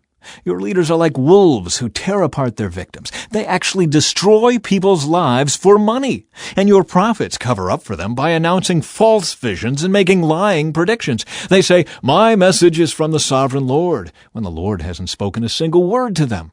Even common people oppress the poor, rob the needy, and deprive foreigners of justice. I looked for someone who might rebuild the wall of righteousness that guards the land. I searched for someone to stand in the gap in the wall so I wouldn't have to destroy the land, but I found no one. So now I will pour out my fury on them, consuming them with the fire of my anger. I will heap on their heads the full penalty for all their sins. I, the sovereign Lord, have spoken. Chapter 23. The Adultery of Two Sisters. This message came to me from the Lord. Son of man, once there were two sisters who were daughters of the same mother. They became prostitutes in Egypt. Even as young girls, they allowed men to fondle their breasts. The older girl was named Oholah, and her sister was Oholibah. I married them, and they bore me sons and daughters. I am speaking of Samaria and Jerusalem. For Oholah is Samaria, and Oholibah is Jerusalem. Then Oholah lusted after other lovers instead of me, and she gave her love to the Assyrian officers. They were all attractive young men, captains and commanders dressed in handsome blue, charioteers driving their horses. And so she prostituted herself with the most desirable men of Assyria, worshipping their idols and defiling herself. For when she left Egypt, she did not leave her spirit of prostitution behind. She was still as lewd as in her youth, when the Egyptians slept with her, fondled her breasts, and used her as a prostitute. And so I handed her over to her Assyrian lovers, whom she desired so much. They stripped her, took away her children as their slaves, and then killed her. After she received her punishment, her reputation was known to every woman in the land. Yet, even though Oholibah saw what had happened to Oholah, her sister, she followed right in her footsteps. And she was even more depraved, abandoning herself to her lust and prostitution. She fawned over all the Assyrian officers, those captains and commanders in handsome uniforms, those charioteers driving their horses, all of them attractive young men. I saw the way she was going, defiling herself just like her older sister. Then she carried her prostitution even further. She fell in love with pictures that were painted on a wall, pictures of Babylonian military officers outfitted in striking red uniforms. Handsome belts encircled their waists, and flowing turbans crowned their heads. They were dressed like chariot officers from the land of Babylonia. When she saw these paintings, she longed to give herself to them. So she sent messengers to Babylonia to invite them to come to her. So they came and committed adultery with her, defiling her in the bed of love. After being defiled, however, she rejected them in disgust. In the same way, I became disgusted with Oholibah and rejected her, just as I had rejected her sister, because she flaunted herself before them and gave herself to satisfy their lusts. Yet she turned to even greater prostitution, remembering her youth when she was a prostitute in Egypt. She lusted after lovers with genitals as large as a donkey's and emissions like those of a horse. And so, Oholibah, you relived your former days as a young girl in Egypt, when you first allowed your breasts to be fondled. The Lord's judgment of Oholibah. Therefore, Oholibah, this is what the sovereign Lord says: I will send your lovers against you from every direction, those very nations from which you turned away in disgust. For the Babylonians will come with all the Chaldeans from Pekod and Shoa and Koa, and all the Assyrians will come with them, handsome young captains, commanders, chariot officers, and other high-ranking officers, all riding their horses. They will all come against you from the north, with chariots, wagons, and a great army prepared for attack. They will take up positions on every side, surrounding you with men armed with shields and helmets, and I will hand you over to them for punishment, so they can do with you as they please. I will turn my jealous anger against you, and they will deal harshly with you. They will cut off your nose and ears, and any survivors will then be slaughtered by the sword. Your children will be taken away as captives, and everything that is left will be burned. They will strip you of your beautiful clothes and jewels. In this way, I will put a stop to the lewdness and prostitution you brought from Egypt. You will never again cast longing eyes on those things, or fondly remember your time in Egypt. For this is what the sovereign Lord says: I will surely hand you over to your enemies, to those you loathe, those you rejected. They will treat you with hatred and rob you of all you own, leaving you stark naked. The shame of your prostitution will be exposed to all the world. You brought all this on yourself by prostituting yourself to other nations, defiling yourself with all their idols. Because you have followed in your sister's footsteps, I will force you to drink the same cup of terror she drank. Yes, this is what the Sovereign Lord says. You will drink from your sister's cup of terror, a cup that is large and deep. It is filled to the brim with scorn and derision. Drunkenness and anguish will fill you, for your cup is filled to the brim with distress and desolation, the same cup your sister Samaria drank. You will drain that cup of terror to the very bottom. Then you will smash it to pieces and beat your breast in anguish. I, the Sovereign Lord, have spoken. And because you have forgotten me and turned your back on me, this is what the Sovereign Lord says. You must bear the consequences of all your lewdness and prostitution. The Lord's judgment on both sisters. The Lord said to me, Son of man, you must accuse Aholah and Aholibah of all their detestable sins. They have committed both adultery and murder, adultery by worshiping idols and murder by burning as sacrifices the children they bore to me. Furthermore, they have defiled my temple and violated my Sabbath day. On the very day that they sacrificed their children to their idols, they boldly came into my temple to worship. They came in and defiled my house. You sisters sent messengers to distant lands to get men. Then, when they arrived, you bathed yourselves, painted your eyelids, and put on your finest jewels for them. You sat with them on a beautifully embroidered couch and put my incense and my special oil on a table that was spread before you. From your room came the sound of many men carousing. They were lustful men and drunkards from the wilderness, who put bracelets on your wrists and beautiful crowns on your heads. Then I said, if they really want to have sex with old, worn-out prostitutes like these, let them. And that is what they did. They had sex with Aholah and Aholibah, these shameless prostitutes. But righteous people will judge these sister cities for what they really are, adulterers and murderers. Now this is what the Sovereign Lord says. Bring an army against them and hand them over to be terrorized and plundered. For their enemies will stone them and kill them with swords. They will butcher their sons and daughters and burn their homes. In this way, I will put an end to lewdness and idolatry in the land, and my judgment will be a warning to others not to follow their wicked example. You will be fully repaid for all your prostitution, your worship of idols. Yes, you will suffer the full penalty. Then you will know that I am the Sovereign Lord. Chapter 24. The Sign of the Cooking Pot. On January 15, during the 9th year of King Jehoiachin's captivity, this message came to me from the Lord. Son of man, write down today's date, because on this very day the king of Babylon is beginning his attack against Jerusalem. Then give these rebels an illustration with this message from the Sovereign Lord. Put a pot on the fire and pour in some water. Fill it with choice pieces of meat, the rump and the shoulder and all the most tender cuts. Use only the best sheep from the flock, and heap fuel on the fire beneath the pot. Bring the pot to a boil, and cook the bones along with the meat. Now this is what the Sovereign Lord says. What sorrow awaits Jerusalem, the city of murderers. She is a cooking pot whose corruption can't be cleaned out. Take the meat out in random order, for no piece is better than another. For the blood of her murderers is splashed on the rocks. It isn't even spilled on the ground where the dust could cover it. So I will splash her blood on a rock for all to see, an expression of my anger and vengeance against her. This is what the Sovereign Lord says. What sorrow awaits Jerusalem, the city of murderers. I myself will pile up the fuel beneath her. Yes, heap on the wood. Let the fire roar to make the pot boil. Cook the meat with many spices, and afterward burn the bones. Now set the empty pot on the coals. Heat it red hot. Burn away the filth and corruption. But it's hopeless. The corruption can't be cleaned out. So throw it into the fire. Your impurity is your lewdness and the corruption of your idolatry. I tried to cleanse you, but you refused. So now you will remain in your filth until my fury against you has been satisfied. I, the Lord, have spoken.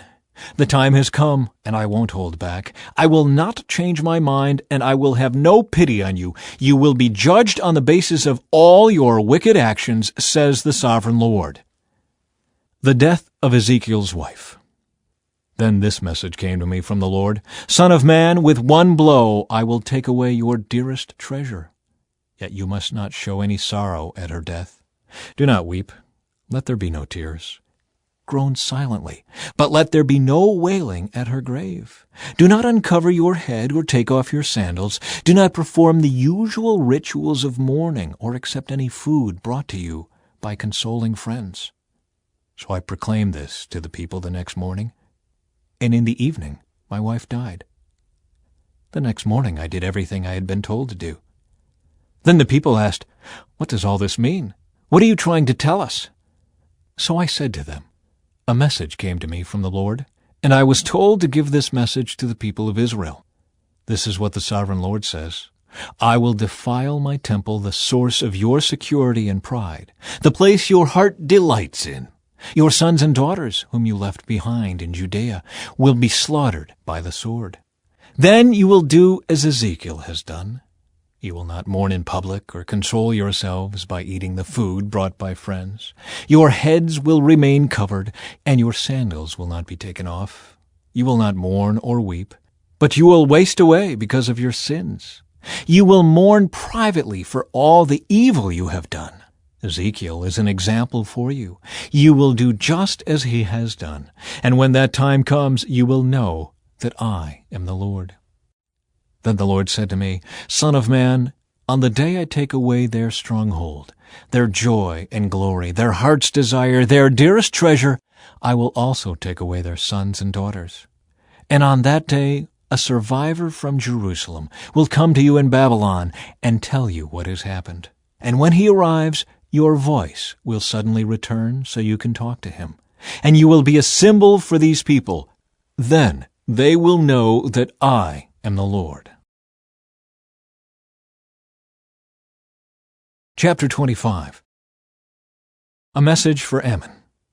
Then this message came to me from the Lord, "Son of man, turn and face the land of Ammon, and prophesy against its people.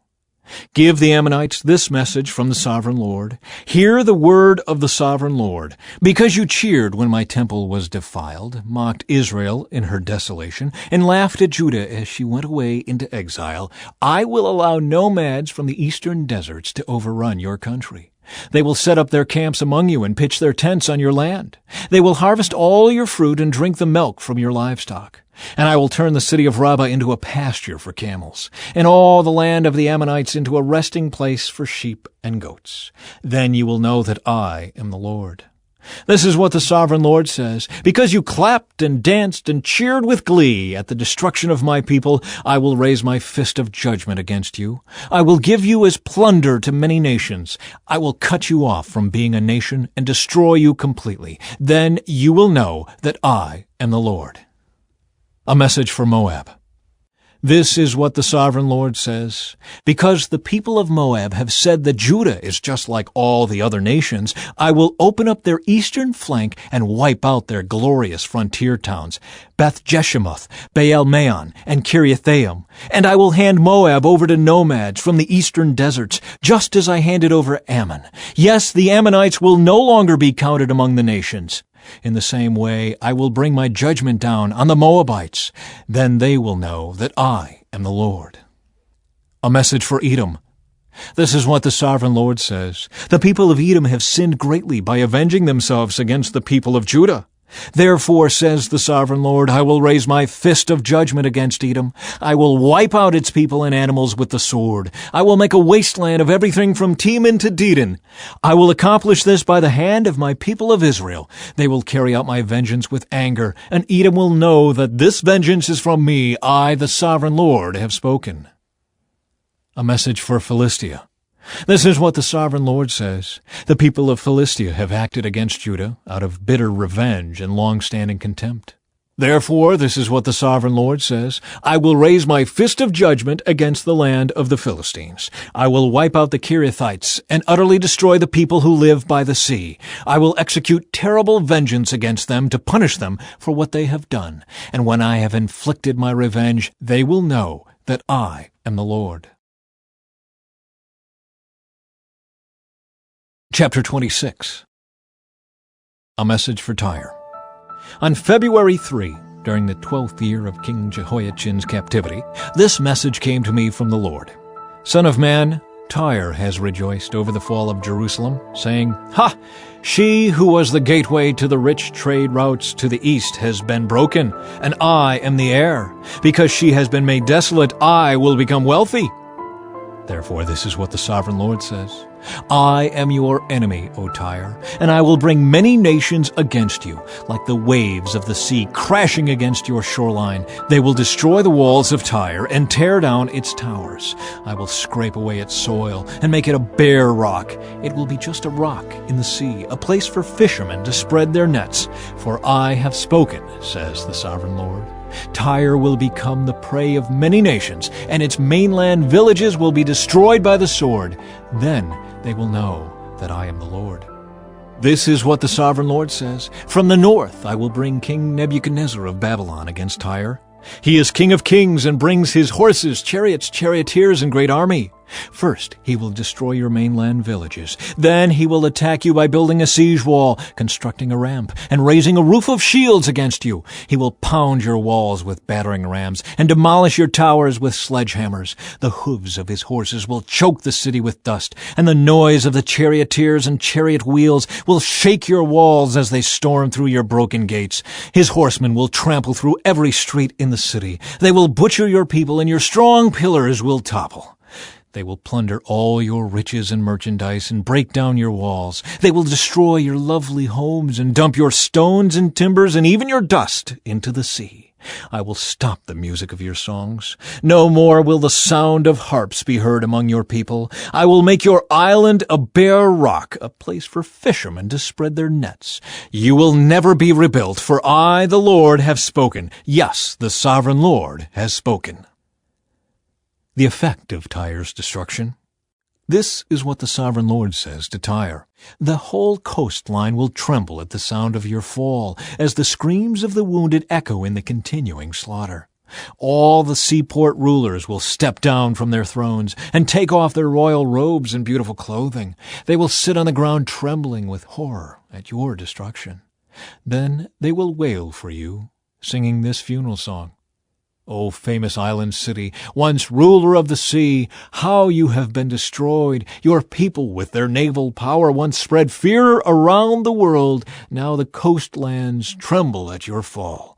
The islands are dismayed as you disappear. This is what the Sovereign Lord says. I will make Tyre an uninhabited ruin, like many others. I will bury you beneath the terrible waves of enemy attack. Great seas will swallow you. I will send you to the pit to join those who descended there long ago. Your city will lie in ruins, buried beneath the earth, like those in the pit who have entered the world of the dead. You will have no place of respect here in the land of the living. I will bring you to a terrible end, and you will exist no more. You will be looked for, but you will never again be found. I, the Sovereign Lord, have spoken. Chapter 27. The End of Tyre's Glory.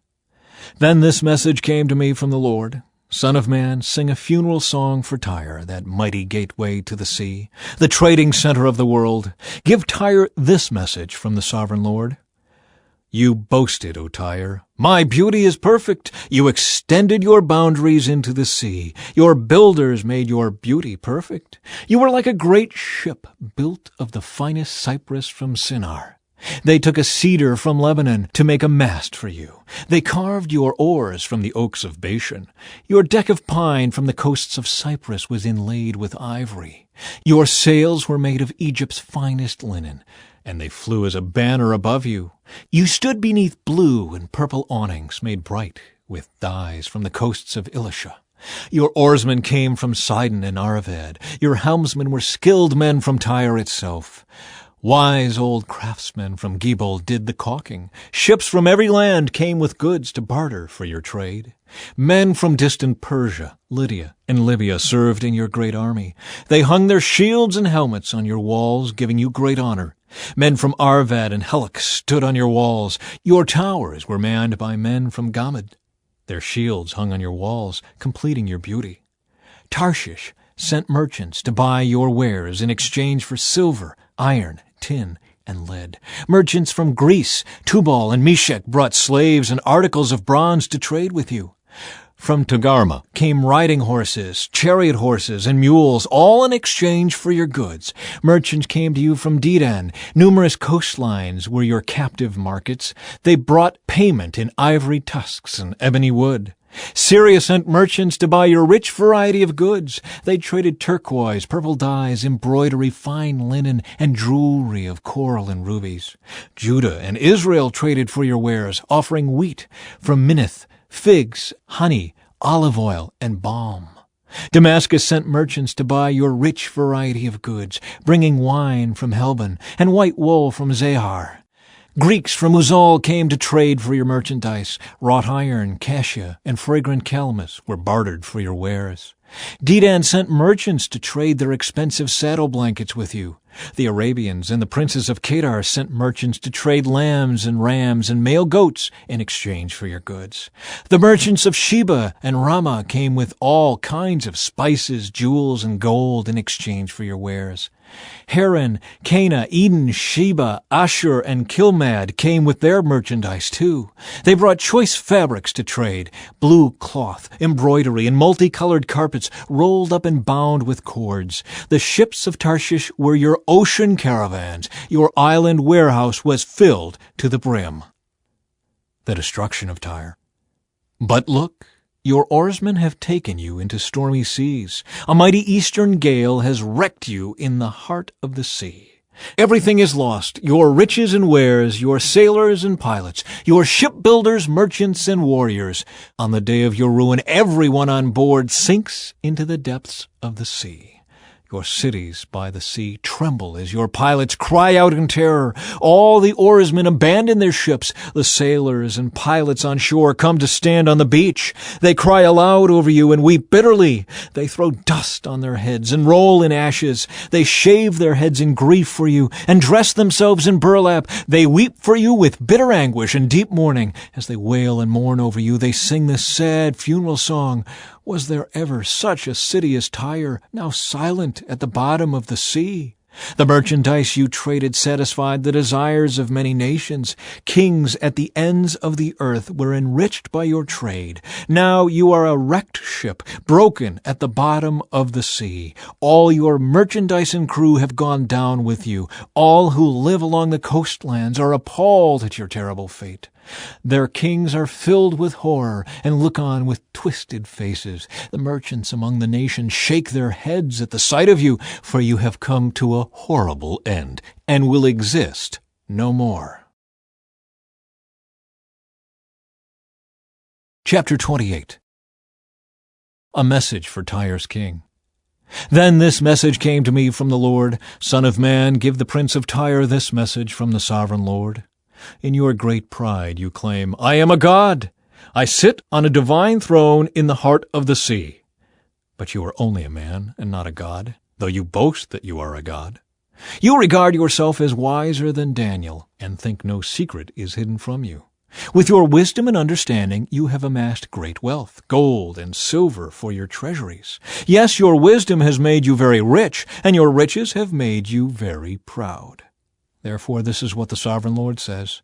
Because you think you are as wise as a god, I will now bring against you a foreign army, the terror of the nations.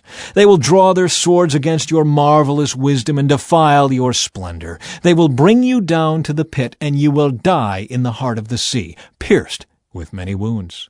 Will you then boast, I am a god, to those who kill you? To them you will be no god, but merely a man. You will die like an outcast at the hands of foreigners. I, the sovereign Lord, have spoken.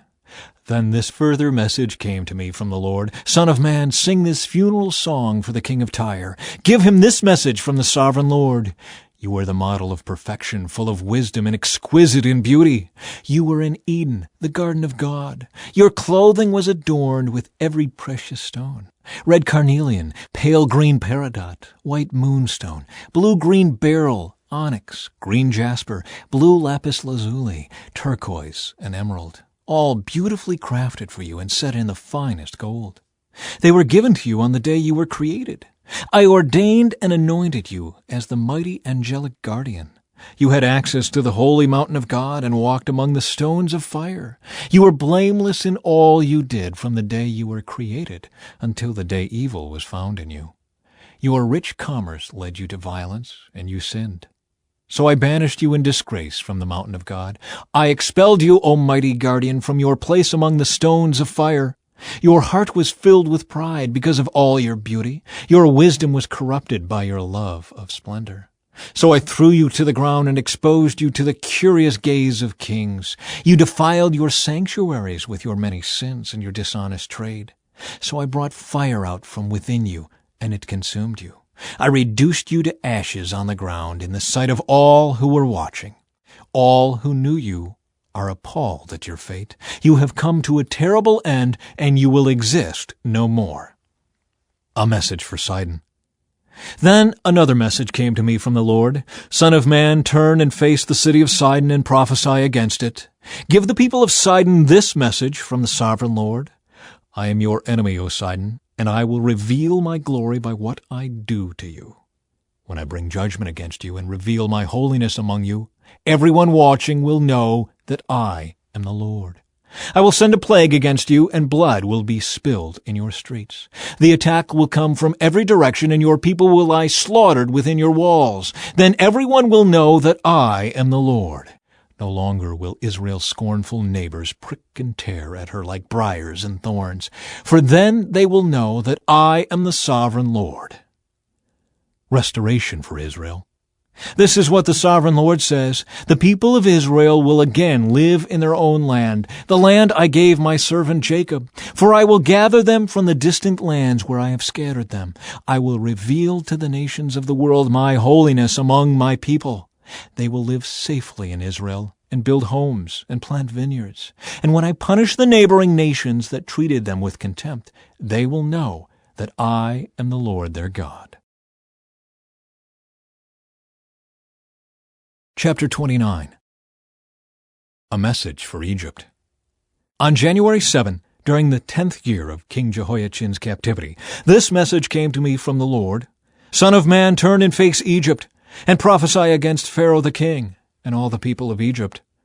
Give them this message from the sovereign Lord. I am your enemy, O Pharaoh, king of Egypt, you great monster, lurking in the streams of the Nile. For you have said, the Nile River is mine, I made it for myself. I will put hooks in your jaws and drag you out on the land with fish sticking to your scales. I will leave you and all your fish stranded in the wilderness to die. You will lie unburied on the open ground, for I have given you as food to the wild animals and birds.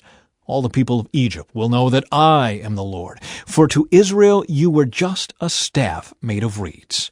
When Israel leaned on you, you splintered and broke, and stabbed her in the armpit. When she put her weight on you, you gave way, and her back was thrown out of joint. Therefore this is what the sovereign Lord says, I will bring an army against you, O Egypt, and destroy both people and animals. The land of Egypt will become a desolate wasteland, and the Egyptians will know that I am the Lord. Because you said, the Nile River is mine, I made it. I am now the enemy of both you and your river. I will make the land of Egypt a totally desolate wasteland, from Migdol to Aswan, as far south as the border of Ethiopia. For 40 years not a soul will pass that way, neither people nor animals. It will be completely uninhabited. I will make Egypt desolate, and it will be surrounded by other desolate nations. Its cities will be empty and desolate for 40 years, surrounded by other ruined cities. I will scatter the Egyptians to distant lands. But this is what the sovereign Lord also says. At the end of the 40 years, I will bring the Egyptians home again from the nations to which they have been scattered. I will restore the prosperity of Egypt and bring its people back to the land of Pathros in southern Egypt, from which they came. But Egypt will remain an unimportant minor kingdom. It will be the lowliest of all the nations, never again great enough to rise above its neighbors. Then Israel will no longer be tempted to trust in Egypt for help. Egypt's shattered condition will remind Israel of how sinful she was to trust Egypt in earlier days. Then Israel will know that I am the sovereign Lord. Nebuchadnezzar to conquer Egypt. On April 26, the first day of the new year, during the 27th year of King Jehoiachin's captivity, this message came to me from the Lord. Son of man, the army of King Nebuchadnezzar of Babylon fought so hard against Tyre that the warriors' heads were rubbed bare and their shoulders were raw and blistered. Yet Nebuchadnezzar and his army won no plunder to compensate them for all their work. Therefore this is what the sovereign Lord says, I will give the land of Egypt to Nebuchadnezzar king of Babylon. He will carry off its wealth, plundering everything it has, so he can pay his army. Yes, I have given him the land of Egypt as a reward for his work, says the sovereign Lord, because he was working for me when he destroyed Tyre.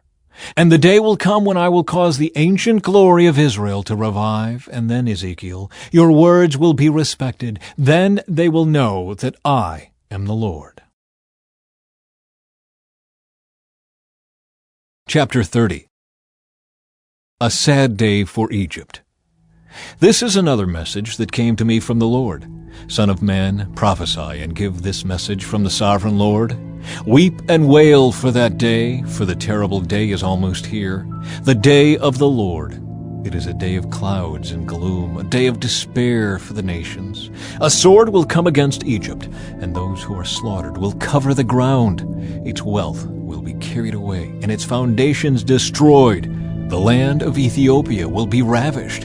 Ethiopia, Libya, Lydia, all Arabia, and all their other allies will be destroyed in that war. For this is what the Lord says, all of Egypt's allies will fall, and the pride of her power will end. From Migdol to Aswan, they will be slaughtered by the sword, says the sovereign Lord. Egypt will be desolate, surrounded by desolate nations, and its cities will be in ruins, surrounded by other ruined cities. And the people of Egypt will know that I am the Lord when I have set Egypt on fire and destroyed all their allies. At that time I will send swift messengers in ships to terrify the complacent Ethiopians. Great panic will come upon them on that day of Egypt's certain destruction. Watch for it, it is sure to come. For this is what the sovereign Lord says, by the power of King Nebuchadnezzar of Babylon, I will destroy the hordes of Egypt. He and his armies, the most ruthless of all, will be sent to demolish the land. They will make war against Egypt until slaughtered Egyptians cover the ground. I will dry up the Nile River and sell the land to wicked men. I will destroy the land of Egypt and everything in it by the hands of foreigners. I, the Lord, have spoken. This is what the sovereign Lord says. I will smash the idols of Egypt and the images at Memphis. There will be no rulers left in Egypt. Terror will sweep the land.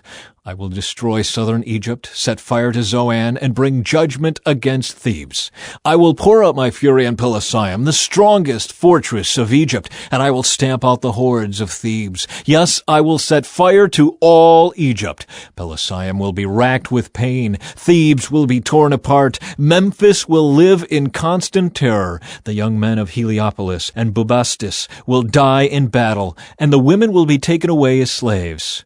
When I come to break the proud strength of Egypt, it will be a dark day for Tahpanhes too. A dark cloud will cover Tahpanhes, and its daughters will be led away as captives. And so I will greatly punish Egypt, and they will know that I am the Lord. The broken arms of Pharaoh. On April 29, during the 11th year of King Jehoiachin's captivity, this message came to me from the Lord. Son of man, I have broken the arm of Pharaoh, the king of Egypt. His arm has not been put in a cast so that it may heal. Neither has it been bound up with a splint to make it strong enough to hold a sword. Therefore, this is what the sovereign Lord says. I am the enemy of Pharaoh the king of Egypt. I will break both of his arms, the good arm along with the broken one, and I will make his sword clatter to the ground. I will scatter the Egyptians to many lands throughout the world. I will strengthen the arms of Babylon's king and put my sword in his hand. But I will break the arms of Pharaoh, king of Egypt, and he will lie there mortally wounded, groaning in pain. I will strengthen the arms of the king of Babylon, while the arms of Pharaoh fall useless to his sides. And when I put my sword in the hand of Babylon's king, and he brings it against the land of Egypt, Egypt will know that I am the Lord. I will scatter the Egyptians among the nations, dispersing them throughout the earth. Then they will know that I am the Lord. Chapter 31. Egypt compared to fallen Assyria. On June 21, during the 11th year of King Jehoiachin's captivity, this message came to me from the Lord. Son of man, give this message to Pharaoh, king of Egypt, and all his hordes. To whom would you compare your greatness? You are like mighty Assyria, which was once like a cedar of Lebanon, with beautiful branches that cast deep forest shade, and with its top high among the clouds. Deep springs watered it and helped it to grow tall and luxuriant. The water flowed around it like a river, streaming to all the trees nearby. This great tree towered high, higher than all the other trees around it. It prospered and grew long, thick branches because of all the water at its roots. The birds nested in its branches, and in its shade all the wild animals gave birth. All the great nations of the world lived in its shadow. It was strong and beautiful, with wide-spreading branches, for its roots went deep into abundant water. No other cedar in the garden of God could rival it. No cypress had branches to equal it. No plane tree had boughs to compare. No tree in the garden of God came close to it in beauty. Because I made this tree so beautiful and gave it such magnificent foliage, it was the envy of all the other trees of Eden, the garden of God. Therefore, this is what the sovereign Lord says. Because Egypt became proud and arrogant, and because it set itself so high above the others, with its top reaching to the clouds, I will hand it over to a mighty nation that will destroy it as its wickedness deserves. I have already discarded it. A foreign army, the terror of the nations, has cut it down and left it fallen on the ground. Its branches are scattered across the mountains and valleys and ravines of the land. All those who lived in its shadow have gone away and left it lying there. The birds roost on its fallen trunk, and the wild animals lie among its branches. Let the tree of no other nation proudly exult in its own prosperity, though it be higher than the clouds, and it be watered from the depths. For all are doomed to die, to go down to the depths of the earth. They will land in the pit along with everyone else on earth. This is what the sovereign Lord says. When Assyria went down to the grave, I made the deep springs mourn. I stopped its rivers and dried up its abundant water. I clothed Lebanon in black and caused the trees of the field to wilt. I made the nation shake with fear at the sound of its fall, for I sent it down to the grave with all the others who descend to the pit. And all the other proud trees of Eden, the most beautiful and the best of Lebanon, the ones whose roots went deep into the water, took comfort to find it there with them in the depths of the earth. Its allies, too, were all destroyed and had passed away. They had gone down to the grave, all those nations that had lived in its shade. O Egypt, to which of the trees of Eden will you compare your strength and glory? You, too, will be brought down to the depths with all these other nations. You will lie there among the outcasts who have died by the sword. This will be the fate of Pharaoh and all his hordes. I, the sovereign Lord, have spoken. Chapter 32. A warning for Pharaoh. On March 3, during the 12th year of King Jehoiachin's captivity, this message came to me from the Lord. Son of man, mourn for Pharaoh, king of Egypt, and give him this message. You think of yourself as a strong young lion among the nations, but you are really just a sea monster, heaving around in your own rivers, stirring up mud with your feet. Therefore, this is what the sovereign Lord says, I will send many people to catch you in my net and haul you out of the water. I will leave you stranded on the land to die. All the birds of the heavens will land on you, and the wild animals of the whole earth will gorge themselves on you. I will scatter your flesh on the hills and fill the valleys with your bones. I will drench the earth with your gushing blood all the way to the mountains, filling the ravines to the brim. When I blot you out, I will veil the heavens and darken the stars. I will cover the sun with a cloud, and the moon will not give you its light. I will darken the bright stars overhead and cover your land in darkness. I, the sovereign Lord, have spoken.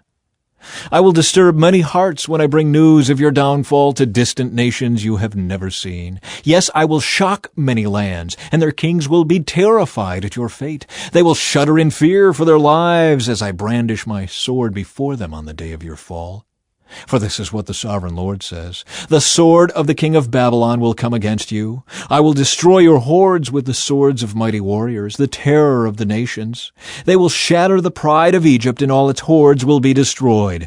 I will destroy all your flocks and herds that graze beside the streams. Never again will people or animals muddy those waters with their feet. Then I will let the waters of Egypt become calm again, and they will flow as smoothly as olive oil, says the sovereign Lord. And when I destroy Egypt and strip you of everything you own and strike down all your people, then you will know that I am the Lord. Yes, this is the funeral song they will sing for Egypt. Let all the nations mourn. Let them mourn for Egypt and its hordes. I, the sovereign Lord, have spoken. Egypt falls into the pit. On March 17, during the 12th year, another message came to me from the Lord. Son of man, weep for the hordes of Egypt and for the other mighty nations, for I will send them down to the world below in company with those who descend to the pit. Say to them, O Egypt, are you lovelier than the other nations? No, so go down to the pit and lie there among the outcasts. The Egyptians will fall with the many who have died by the sword, for the sword is drawn against them. Egypt and its hordes will be dragged away to their judgment. Down in the grave, mighty leaders will mockingly welcome Egypt and its allies, saying, They have come down, they lie among the outcasts, hordes slaughtered by the sword. Assyria lies there, surrounded by the graves of its army, those who were slaughtered by the sword. Their graves are in the depths of the pit, and they are surrounded by their allies. They struck terror in the hearts of people everywhere, but now they have been slaughtered by the sword. Elam lies there surrounded by the graves of all its hordes, those who were slaughtered by the sword. They struck terror in the hearts of people everywhere, but now they have descended as outcasts to the world below. Now they lie in the pit and share the shame of those who have gone before them. They have a resting place among the slaughtered, surrounded by the graves of all their hordes. Yes, they terrorized the nations while they lived, but now they lie in shame with others in the pit, all of them outcasts, slaughtered by the sword. Meshach and Tubal are there, surrounded by the graves of all their hordes. They once struck terror in the hearts of people everywhere, but now they are outcasts, all slaughtered by the sword. They are not buried in honor like their fallen heroes, who went down to the grave with their weapons, their shields covering their bodies, and their swords beneath their heads. Their guilt rests upon them because they brought terror to everyone while they were still alive. You too, Egypt, will lie crushed and broken among the outcasts, all slaughtered by the sword. Edom is there with its kings and princes. Mighty as they were, they also lie among those slaughtered by the sword, with the outcasts who have gone down to the pit. All the princes of the north and the Sidonians are there, with others who have died. Once a terror, they have been put to shame. They lie there as outcasts with others who were slaughtered by the sword. They share the shame of all who have descended to the pit. When Pharaoh and his entire army arrive, he will take comfort that he is not alone in having his hordes killed, says the sovereign Lord. Although I have caused his terror to fall upon all the living, Pharaoh and his hordes will lie there among the outcasts who were slaughtered by the sword. I, the sovereign Lord, have spoken. Chapter 33. Ezekiel as Israel's watchman. Once again a message came to me from the Lord. Son of man, give your people this message. When I bring an army against a country, the people of that land choose one of their own to be a watchman. When the watchman sees the enemy coming, he sounds the alarm to warn the people. Then if those who hear the alarm refuse to take action, it is their own fault if they die.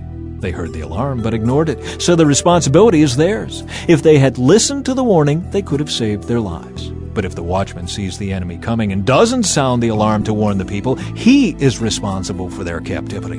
They will die in their sins, but I will hold the watchman responsible for their deaths. Now, Son of man, I am making you a watchman for the people of Israel. Therefore listen to what I say and warn them for me. If I announce that some wicked people are sure to die, and you fail to tell them to change their ways, then they will die in their sins, and I will hold you responsible for their deaths. But if you warn them to repent and they don't repent, they will die in their sins, but you will have saved yourself. The watchman's message. Son of man, give the people of Israel this message. You are saying, our sins are heavy upon us. We are wasting away. How can we survive? As surely as I live, says the sovereign Lord, I take no pleasure in the death of wicked people. I only want them to turn from their wicked ways so they can live. Turn from your wickedness, O people of Israel. Why should you die? Son of man, give your people this message. The righteous behavior of righteous people will not save them if they turn to sin, nor will the wicked behavior of wicked people destroy them if they repent and turn from their sins. When I tell righteous people that they will live, but then they sin, expecting their past righteousness to save them, then none of their righteous acts will be remembered. I will destroy them for their sins. And suppose I tell some wicked people that they will surely die, but then they turn from their sins and do what is just and right. For instance, they might give back a debtor security, return what they have stolen, and obey my life-giving laws, no longer doing what is evil. If they do this, then they will surely live and not die. None of their past sins will be brought up again, for they have done what is just and right, and they will surely live. Your people are saying, the Lord isn't doing what's right, but it is they who are not doing what's right. For again I say, when righteous people turn away from their righteous behavior and turn to evil, they will die. But if wicked people turn from their wickedness and do what is just and right, they will live. O people of Israel, you are saying, the Lord isn't doing what's right, but I judge each of you according to your deeds. Explanation of Jerusalem's fall. On January 8, during the 12th year of our captivity, a survivor from Jerusalem came to me and said, the city has fallen. The previous evening the Lord had taken hold of me and given me back my voice, so I was able to speak when this man arrived the next morning. Then this message came to me from the Lord, Son of man, the scattered remnants of Judah living among the ruined cities keep saying, Abraham was only one man, yet he gained possession of the entire land. We are many. Surely the land has been given to us as a possession. So tell these people, this is what the sovereign Lord says. You eat meat with blood in it. You worship idols, and you murder the innocent. Do you really think the land should be yours? Murderers, idolaters, adulterers, should the land belong to you? Say to them, this is what the sovereign Lord says. As surely as I live, those living in the ruins will die by the sword, and I will send wild animals to eat those living in the open fields. Those hiding in the forts and caves will die of disease. I will completely destroy the land and demolish her pride. Her arrogant power will come to an end. The mountains of Israel will be so desolate that no one will even travel through them. When I have completely destroyed the land because of their detestable sins, then they will know that I am the Lord. Son of man, your people talk about you in their houses and whisper about you at the doors.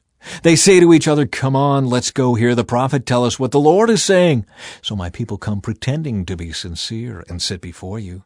They listen to your words, but they have no intention of doing what you say. Their mouths are full of lustful words, and their hearts seek only after money. You are very entertaining to them, like someone who sings love songs with a beautiful voice or plays fine music on an instrument. They hear what you say, but they don't act on it. But when all these terrible things happen to them, as they certainly will, then they will know a prophet has been among them. Chapter 34. The Shepherds of Israel. Then this message came to me from the Lord. Son of man, prophesy against the shepherds, the leaders of Israel. Give them this message from the sovereign Lord. What sorrow awaits you shepherds who feed yourselves instead of your flocks? Shouldn't shepherds feed their sheep? You drink the milk, wear the wool, and butcher the best animals, but you let your flocks starve. You have not taken care of the weak. You have not tended the sick or bound up the injured. You have not gone looking for those who have wandered away and are lost. Instead, you have ruled them with harshness and cruelty. So my sheep have been scattered without a shepherd, and they are easy prey for any wild animal. They have wandered through all the mountains and all the hills across the face of the earth, yet no one has gone to search for them. Therefore, you shepherds, hear the word of the Lord. As surely as I live, says the sovereign Lord, you abandoned my flock and left them to be attacked by every wild animal. And though you were my shepherds, you didn't search for my sheep when they were lost. You took care of yourselves and left the sheep to starve. Therefore, you shepherds, hear the word of the Lord. This is what the sovereign Lord says. I now consider these shepherds my enemies, and I will hold them responsible for what has happened to my flock. I will take away their right to feed the flock, and I will stop them from feeding themselves. I will rescue my flock from their mouths. The sheep will no longer be their prey. The Good Shepherd. For this is what the sovereign Lord says. I myself will search and find my sheep. I will be like a shepherd looking for his scattered flock. I will find my sheep and rescue them from all the places where they were scattered on that dark and cloudy day. I will bring them back home to their own land of Israel, from among the peoples and nations. I will feed them on the mountains of Israel, and by the rivers, and in all the places where people live. Yes, I will give them good pasture land on the high hills of Israel. There they will lie down in pleasant places and feed in the lush pastures of the hills. I myself will tend my sheep and give them a place to lie down in peace, says the sovereign Lord. I will search for my lost ones who strayed away, and I will bring them safely home again. I will bandage the injured and strengthen the weak, but I will destroy those who are fat and powerful. I will feed them, yes, feed them justice. And as for you, my flock, this is what the sovereign Lord says to his people. I will judge between one animal of the flock and another, separating the sheep from the goats. Isn't it enough for you to keep the best of the pastures for yourselves? Must you also trample down the rest? Isn't it enough for you to drink clear water for yourselves? Must you also muddy the rest with your feet? Why must my flock eat what you have trampled down, and drink water you have fouled? Therefore, this is what the sovereign Lord says. I will surely judge between the fat sheep and the scrawny sheep. For you fat sheep pushed and butted and crowded my sick and hungry flock until you scattered them to distant lands.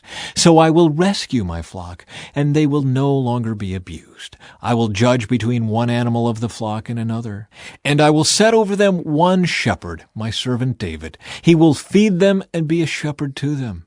And I, the Lord, will be their God, and my servant David will be a prince among my people. I, the Lord, have spoken. The Lord's covenant of peace. I will make a covenant of peace with my people and drive away the dangerous animals from the land. Then they will be able to camp safely in the wildest places and sleep in the woods without fear. I will bless my people and their homes around my holy hill, and in the proper season I will send the showers they need. There will be showers of blessing. The orchards and fields of my people will yield bumper crops, and everyone will live in safety. When I have broken their chains of slavery and rescued them from those who enslaved them, then they will know that I am the Lord. They will no longer be prey for other nations, and wild animals will no longer devour them. They will live in safety, and no one will frighten them. And I will make their land famous for its crops, so my people will never again suffer from famines or the insults of foreign nations. In this way they will know that I, the Lord, their God, am with them. And they will know that they, the people of Israel, are my people, says the sovereign Lord. You are my flock, the sheep of my pasture. You are my people, and I am your God. I, the sovereign Lord, have spoken. Chapter 35. A message for Edom. Again a message came to me from the Lord. Son of man, turn and face Mount Seir, and prophesy against its people. Give them this message from the sovereign Lord. I am your enemy, O Mount Seir, and I will raise my fist against you to destroy you completely. I will demolish your cities and make you desolate. Then you will know that I am the Lord. Your eternal hatred for the people of Israel led you to butcher them when they were helpless, when I had already punished them for all their sins. As surely as I live, says the sovereign Lord, since you show no distaste for blood, I will give you a bloodbath of your own. Your turn has come. I will make Mount Seir utterly desolate, killing off all who try to escape and any who return. I will fill your mountains with the dead. Your hills, your valleys, and your ravines will be filled with people slaughtered by the sword. I will make you desolate forever. Your cities will never be rebuilt. Then you will know that I am the Lord. For you said, the lands of Israel and Judah will be ours. We will take possession of them. What do we care that the Lord is there? Therefore, as surely as I live, says the sovereign Lord, I will pay back your angry deeds with my own. I will punish you for all your acts of anger, envy, and hatred, and I will make myself known to Israel by what I do to you. Then you will know that I, the Lord, have heard every contemptuous word you spoke against the mountains of Israel. For you said, they are desolate. They have been given to us as food to eat. In saying that, you boasted proudly against me, and I have heard it all.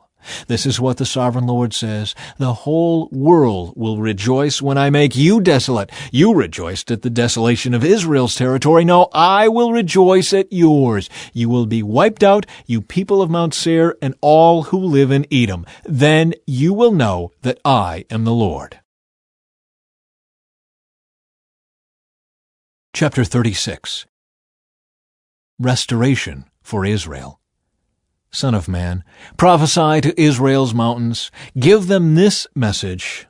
O mountains of Israel, hear the word of the Lord. This is what the sovereign Lord says. Your enemies have taunted you, saying, Aha, now the ancient heights belong to us. Therefore, son of man, give the mountains of Israel this message from the sovereign Lord. Your enemies have attacked you from all directions, making you the property of many nations and the object of much mocking and slander. Therefore, O mountains of Israel, hear the word of the sovereign Lord. He speaks to the hills and mountains, ravines and valleys, and to ruined wastes and long deserted cities that have been destroyed and mocked by the surrounding nations. This is what the sovereign Lord says. My jealous anger burns against these nations, especially Edom, because they have shown utter contempt for me by gleefully taking my land for themselves as plunder. Therefore prophesy to the hills and mountains, the ravines and valleys of Israel. This is what the sovereign Lord says. I am furious that you have suffered shame before the surrounding nations. Therefore this is what the sovereign Lord says. I have taken a solemn oath that those nations will soon have their own shame to endure. But the mountains of Israel will produce heavy crops of fruit for my people, for they will be coming home again soon. See, I care about you, and I will pay attention to you. Your ground will be plowed and your crops planted. I will greatly increase the population of Israel, and the ruined cities will be rebuilt and filled with people. I will increase not only the people, but also your animals. O mountains of Israel, I will bring people to live on you once again. I will make you even more prosperous than you were before. Then you will know that I am the Lord. I will cause my people to walk on you once again, and you will be their territory. You will never again rob them of their children. This is what the sovereign Lord says. The other nations taunt you, saying, Israel is a land that devours its own people and robs them of their children. But you will never again devour your people or rob them of their children, says the sovereign Lord. I will not let you hear those other nations insult you, and you will no longer be mocked by them. You will not be a land that causes its nation to fall, says the sovereign Lord. Then this further message came to me from the Lord. Son of man, when the people of Israel were living in their own land, they defiled it by the evil way they lived. To me their conduct was as unclean as a woman's menstrual cloth. They polluted the land with murder and the worship of idols. So I poured out my fury on them. I scattered them to many lands to punish them for the evil way they had lived. But when they were scattered among the nations, they brought shame on my holy name. For the nations said, These are the people of the Lord, but he couldn't keep them safe in his own land. Then I was concerned for my holy name, on which my people brought shame among the nations. Therefore, give the people of Israel this message from the sovereign Lord. I am bringing you back, but not because you deserve it. I am doing it to protect my holy name, on which you brought shame while you were scattered among the nations. I will show you how holy my great name is, the name on which you brought shame among the nations. And when I reveal my holiness through you before their very eyes, says the sovereign Lord, then the nations will know that I am the Lord, for I will gather you up from all the nations and bring you home again to your land. Then I will sprinkle clean water on you, and you will be clean. Your filth will be washed away, and you will no longer worship idols. And I will give you a new heart, and I will put a new spirit in you. I will take out your stony, stubborn heart and give you a tender, responsive heart. And I will put my spirit in you, so that you will follow my decrees and be careful to obey my regulations. And you will live in Israel, the land I gave your ancestors long ago. You will be my people, and I will be your God. I will cleanse you of your filthy behavior. I will give you good crops of grain, and I will send no more famines on the land. I will give you great harvests from your fruit trees and fields, and never again will the surrounding nations be able to scoff at your land for its famines. Then you will remember your past sins and despise yourselves for all the detestable things you did. But remember, says the Sovereign Lord, I am not doing this because you deserve it. O my people of Israel, you should be utterly ashamed of all you have done. This is what the Sovereign Lord says. When I cleanse you from your sins, I will repopulate your cities, and the ruins will be rebuilt. The fields that used to lie empty and desolate, in plain view of everyone, will again be farmed. And when I bring you back, people will say, this former wasteland is not like the Garden of Eden. The abandoned and ruined cities now have strong walls and are filled with people. Then the surrounding nations that survive will know that I, the Lord, have rebuilt the ruins and replanted the wasteland. For I, the Lord, have spoken, and I will do what I say. This is what the Sovereign Lord says. I am ready to hear Israel's prayers and to increase their numbers like a flock. They will be as numerous as the sacred flocks that fill Jerusalem's streets at the time of her festivals. The ruined cities will be crowded with people once more, and everyone will know that I am the Lord. Chapter 37. A Valley of Dry Bones. The Lord took hold of me, and I was carried away by the Spirit of the Lord to a valley filled with bones. He led me all around among the bones that covered the valley floor. They were scattered everywhere across the ground and were completely dried out.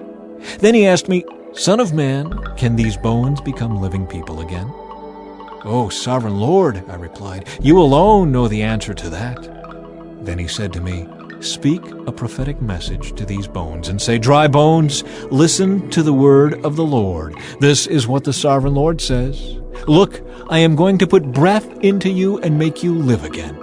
I will put flesh and muscles on you and cover you with skin. I will put breath into you and you will come to life. Then you will know that I am the Lord. So I spoke this message, just as he told me.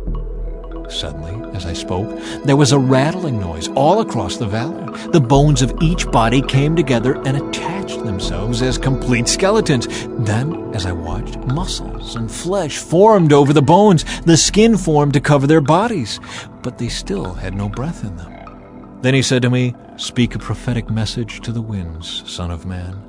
Speak a prophetic message and say, This is what the Sovereign Lord says. Come, O breath from the four winds. Breathe into these dead bodies so they may live again. So I spoke the message as he commanded me, and breath came into their bodies. They all came to life and stood up on their feet, a great army. Then he said to me, Son of man, these bones represent the people of Israel. They are saying, We have become old, dry bones. All hope is gone. Our nation is finished. Therefore prophesy to them and say, This is what the Sovereign Lord says. O my people, I will open your graves of exile and cause you to rise again. Then I will bring you back to the land of Israel. When this happens, O my people, you will know that I am the Lord. I will put my spirit in you, and you will live again and return home to your own land. Then you will know that I, the Lord, have spoken, and I have done what I said. Yes, the Lord has spoken. Reunion of Israel and Judah. Again a message came to me from the Lord. Son of man, take a piece of wood and carve on it these words. This represents Judah and its allied tribes. Then take another piece and carve these words on it. This represents Ephraim and the northern tribes of Israel. Now hold them together in your hand as if they were one piece of wood. When your people ask you what your actions mean, say to them, this is what the sovereign Lord says. I will take Ephraim and the northern tribes and join them to Judah. I will make them one piece of wood in my hand. Then hold out the pieces of wood you have inscribed, so the people can see them, and give them this message from the sovereign Lord. I will gather the people of Israel from among the nations. I will bring them home to their own land from the places where they have been scattered. I will unify them into one nation on the mountains of Israel. One king will rule them all. No longer will they be divided into two nations or into two kingdoms. They will never again pollute themselves with their idols and vile images and rebellion. For I will save them from their sinful backsliding. I will cleanse them. Then they will truly be my people, and I will be their God.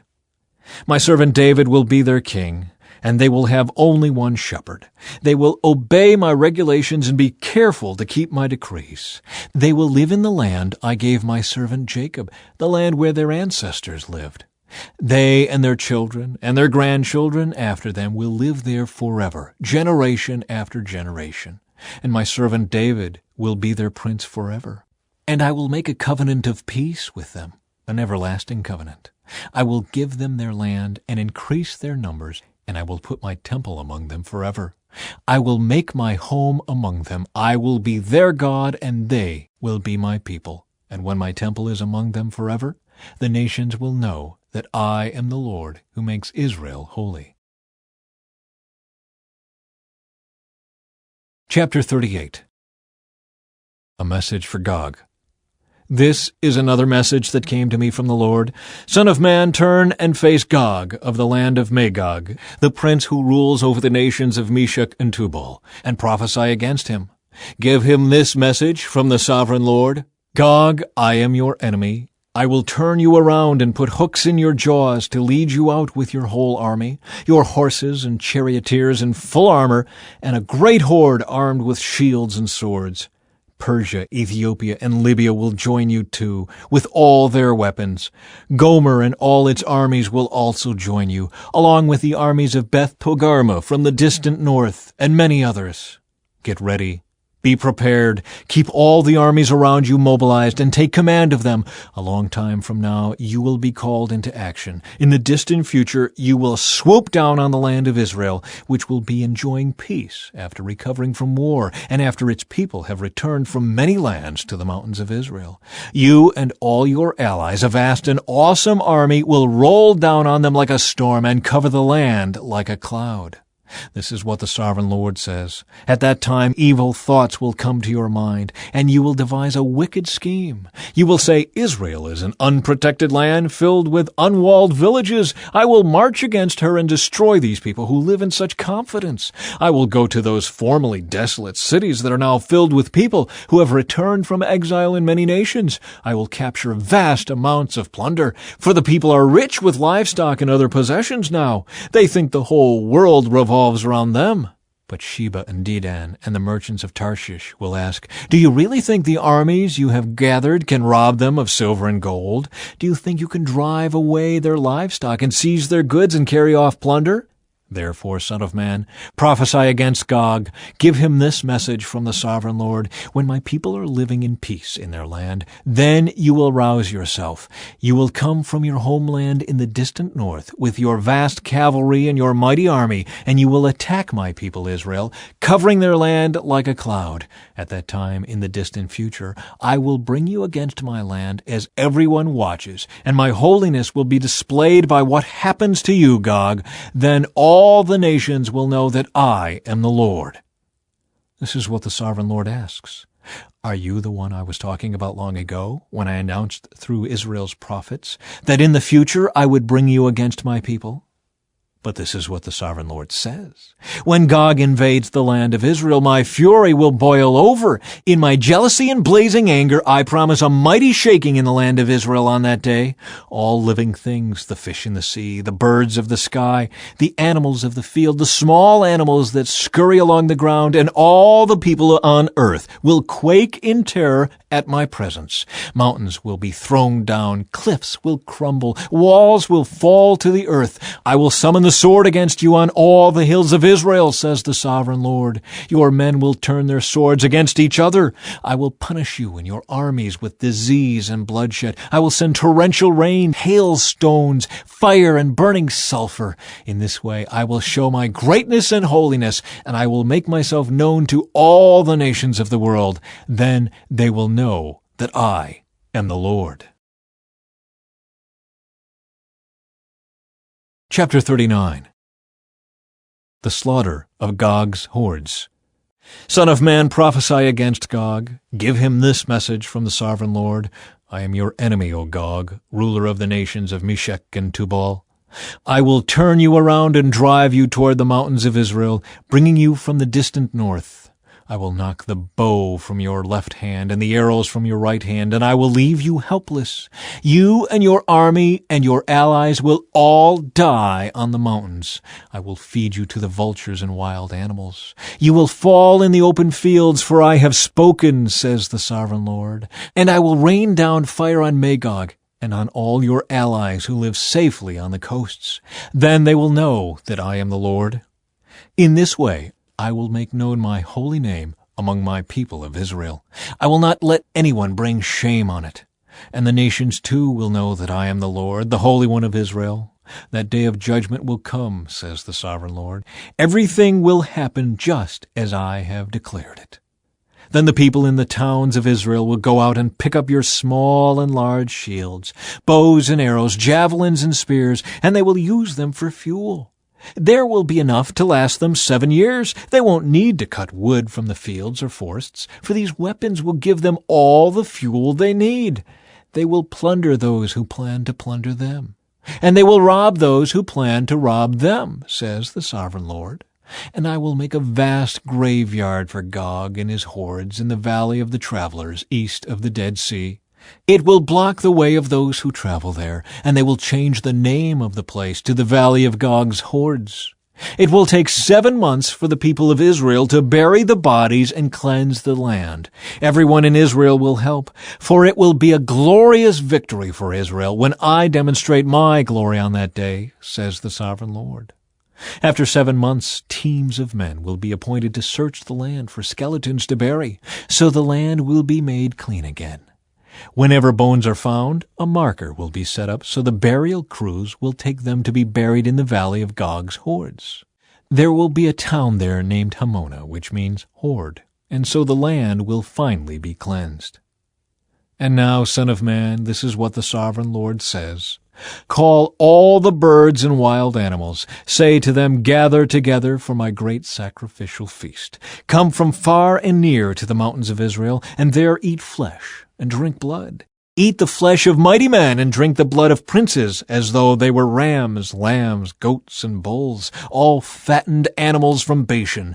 Gorge yourselves with flesh until you are glutted. Drink blood until you are drunk. This is the sacrificial feast I have prepared for you. Feast at my banquet table. Feast on horses and charioteers, on mighty men and all kinds of valiant warriors, says the Sovereign Lord.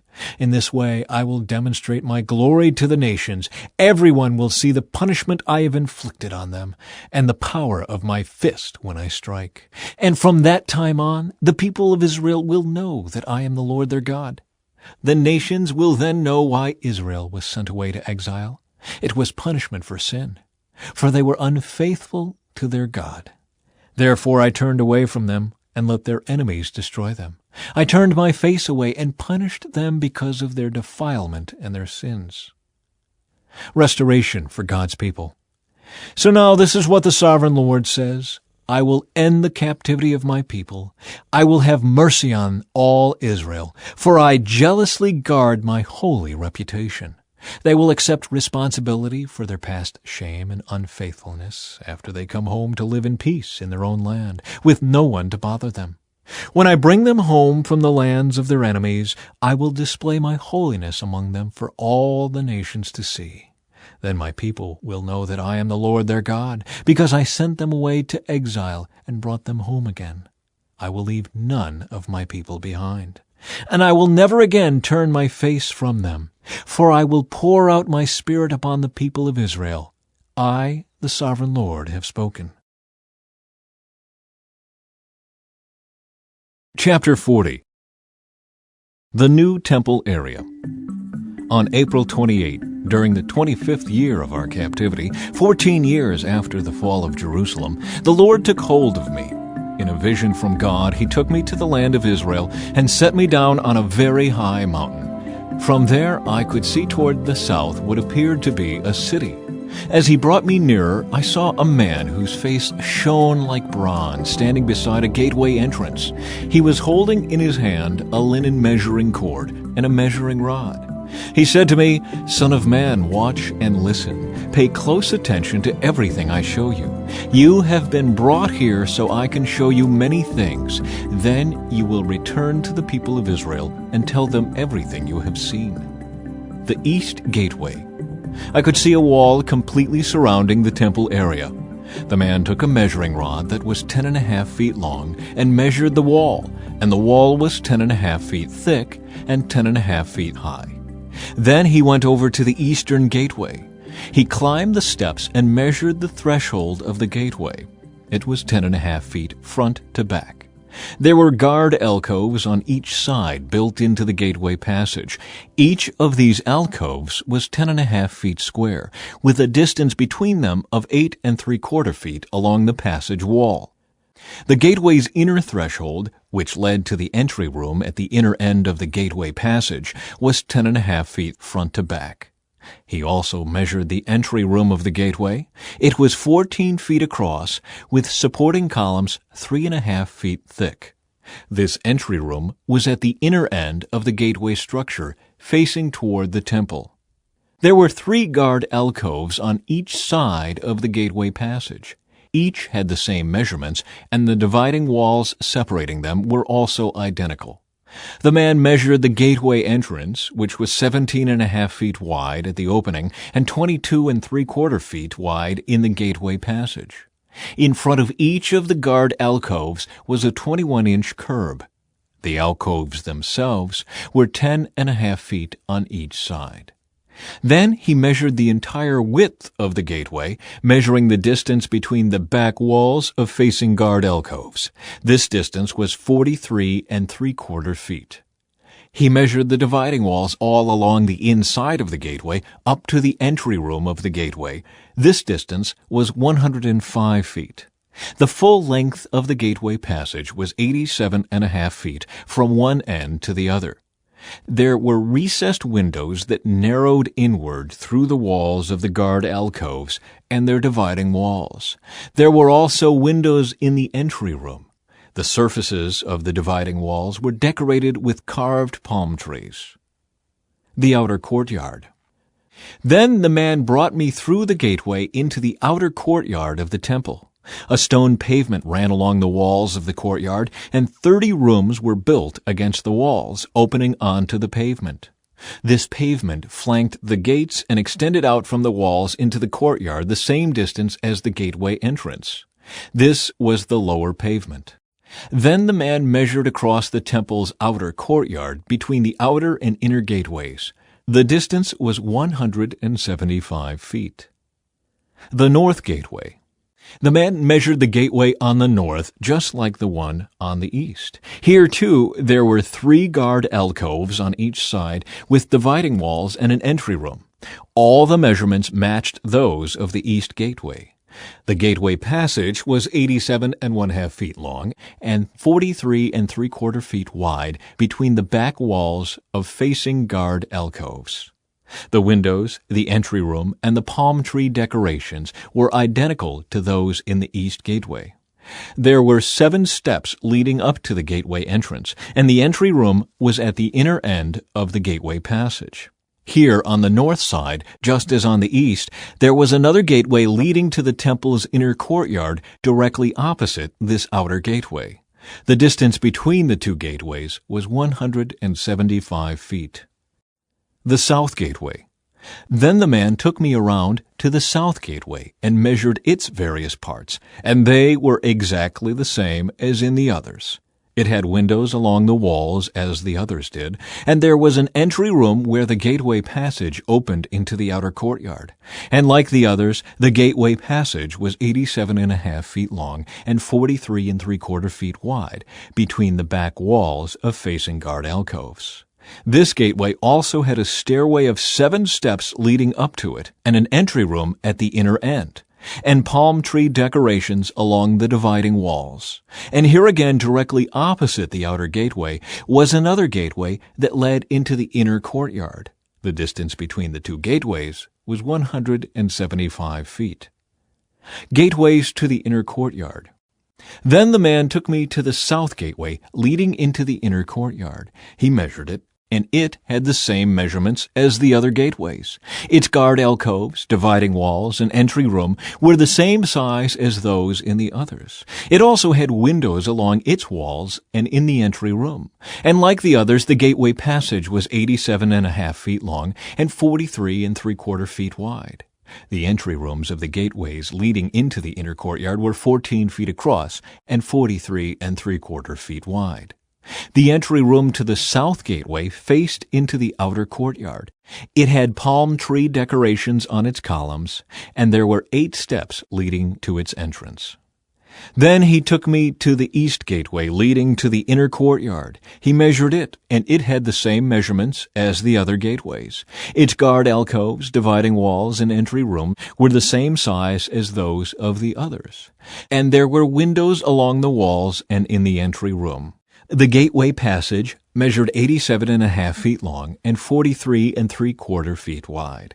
Its entry room faced into the outer courtyard. It had palm tree decorations on its columns, and there were 8 steps leading to its entrance. Then he took me around to the north gateway leading to the inner courtyard. He measured it, and it had the same measurements as the other gateways. The guard alcoves, dividing walls, and entry room of this gateway had the same measurements as in the others and the same window arrangements.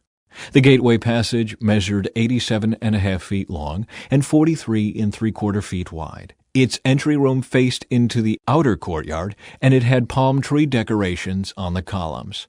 There were 8 steps leading to its entrance. Rooms for preparing sacrifices. A door led from the entry room of one of the inner gateways into a side room where the meat for sacrifices was washed. On each side of this entry room were 2 tables where the sacrificial animals were slaughtered for the burnt offerings, sin offerings, and guilt offerings. Outside the entry room, on each side of the stairs going up to the north entrance, were 2 more tables. So there were 8 tables in all, 4 inside and 4 outside, where the sacrifices were cut up and prepared. There were also 4 tables of finished stone for preparation of the burnt offerings, each 31.5 inches square and 21 inches high. On these tables were placed the butchering knives and other implements for slaughtering the sacrificial animals. There were hooks, each 3 inches long, fastened to the foyer walls. The sacrificial meat was laid on the tables. Rooms for the priests. Inside the inner courtyard were 2 rooms, one beside the north gateway facing south, and the other beside the south gateway facing north. And the man said to me, "The room beside the north inner gate is for the priests who supervise the temple maintenance. The room beside the south inner gate is for the priests in charge of the altar, the descendants of Zadok, for they alone of all the Levites may approach the Lord to minister to him." The inner courtyard and temple. Then the man measured the inner courtyard, and it was a square, 175 feet wide and 175 feet across. The altar stood in the courtyard in front of the temple. Then he brought me to the entry room of the temple. He measured the walls on either side of the opening to the entry room, and they were 8.75 feet thick. The entrance itself was 24.5 feet wide, and the walls on each side of the entrance were an additional 5.25 feet long. The entry room was 35 feet wide and 21 feet deep. There were 10 steps leading up to it, with a column on each side.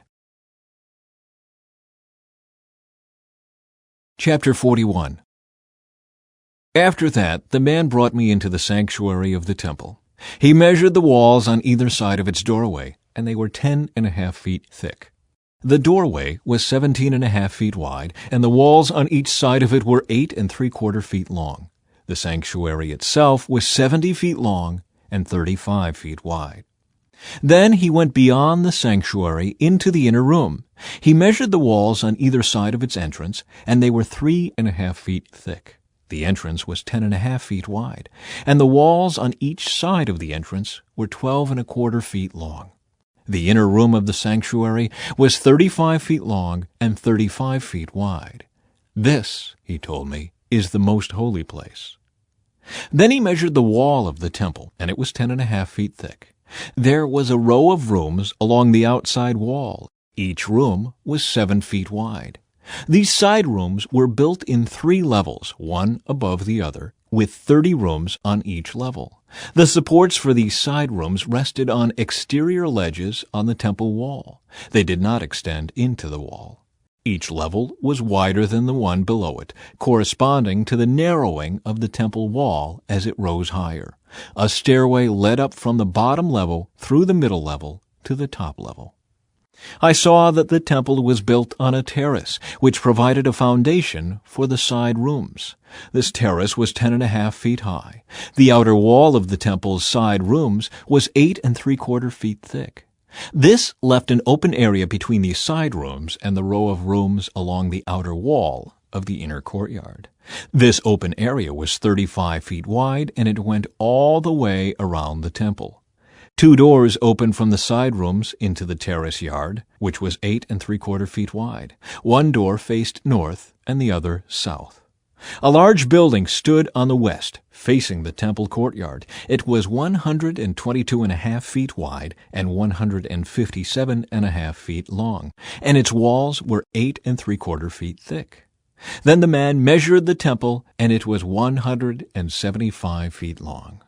The courtyard around the building, including its walls, was an additional 175 feet in length. The inner courtyard to the east of the temple was also 175 feet wide. The building to the west, including its 2 walls, was also 175 feet wide. The sanctuary, the inner room, and the entry room of the temple were all paneled with wood, as were the frames of the recessed windows. The inner walls of the temple were paneled with wood above and below the windows. The space above the door leading into the inner room and its walls inside and out were also paneled. All the walls were decorated with carvings of cherubim, each with 2 faces, and there was a carving of a palm tree between each of the cherubim. One face, that of a man, looked toward the palm tree on one side. The other face, that of a young lion, looked toward the palm tree on the other side. The figures were carved all along the inside of the temple, from the floor to the top of the walls, including the outer wall of the sanctuary. There were square columns at the entrance to the sanctuary, and the ones at the entrance of the most holy place were similar. There was an altar made of wood 5.25 feet high and 3.5 feet across. Its corners, base, and sides were all made of wood. This, the man told me, is the table that stands in the Lord's presence. Both the sanctuary and the most holy place had double doorways, each with 2 swinging doors. The doors leading into the sanctuary were decorated with carved cherubim and palm trees, just as on the walls. And there was a wooden roof at the front of the entry room to the temple. On both sides of the entry room were recessed windows decorated with carved palm trees. The side rooms along the outside wall also had roofs. Chapter 42. Rooms for the priests. Then the man led me out of the temple courtyard by way of the north gateway. We entered the outer courtyard and came to a group of rooms against the north wall of the inner courtyard. This structure, whose entrance opened toward the north, was 175 feet long and 87.5 feet wide. One block of rooms overlooked the 35-foot width of the inner courtyard. Another block of rooms looked out onto the pavement of the outer courtyard. The two blocks were built 3 levels high and stood across from each other. Between the two blocks of rooms ran a walkway 17.5 feet wide. It extended the entire 175 feet of the complex, and all the doors faced north. Each of the 2 upper levels of rooms was narrower than the one beneath it because the upper levels had to allow space for walkways in front of them. Since there were 3 levels, and they did not have supporting columns as in the courtyards, each of the upper levels was set back from the level beneath it. There was an outer wall that separated the rooms from the outer courtyard. It was 87.5 feet long.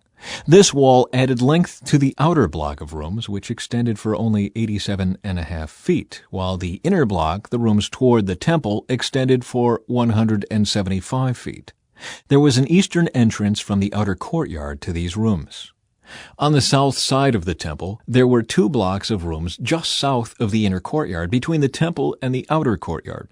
These rooms were arranged just like the rooms on the north. There was a walkway between the 2 blocks of rooms, just like the complex on the north side of the temple. This complex of rooms was the same length and width as the other one, and it had the same entrances and doors. The dimensions of each were identical. So there was an entrance in the wall facing the doors of the inner block of rooms, and another on the east at the end of the interior walkway. Then the man told me, "These rooms that overlook the temple from the north and south are holy. Here the priests who offer sacrifices to the Lord will eat the most holy offerings. And because these rooms are holy, they will be used to store the sacred offerings, the grain offerings, sin offerings, and guilt offerings. When the priests leave the sanctuary, they must not go directly to the outer courtyard. They must first take off the clothes they wore while ministering, because these clothes are holy. They must put on other clothes before entering the parts of the building complex open to the public." When the man had finished measuring the inside of the temple area, he led me out through the east gateway to measure the entire perimeter. He measured the east side with his measuring rod, and it was 875 feet long. Then he measured the north side, and it was also 875 feet. The south side was also 875 feet, and the west side was also 875 feet. So the area was 875 feet on each side, with a wall all around it to separate what was holy from what was common.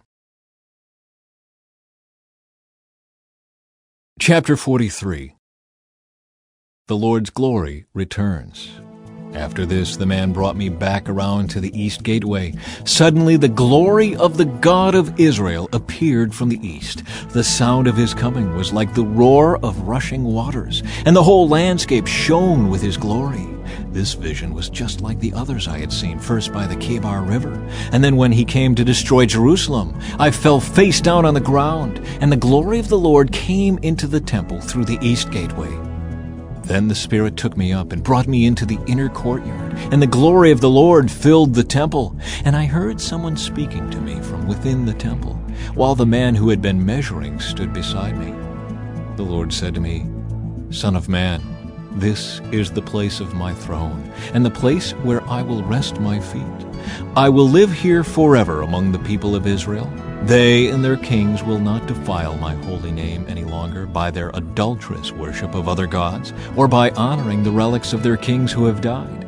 They put their idol altars right next to mine, with only a wall between them and me. They defiled my holy name by such detestable sin, so I consumed them in my anger. Now let them stop worshiping other gods and honoring the relics of their kings, and I will live among them forever. Son of man, describe to the people of Israel the temple I have shown you, so they will be ashamed of all their sins. Let them study its plan, and they will be ashamed of what they have done. Describe to them all the specifications of the temple, including its entrances and exits, and everything else about it. Tell them about its decrees and laws. Write down all these specifications and decrees as they watch, so they will be sure to remember and follow them. And this is the basic law of the temple: absolute holiness.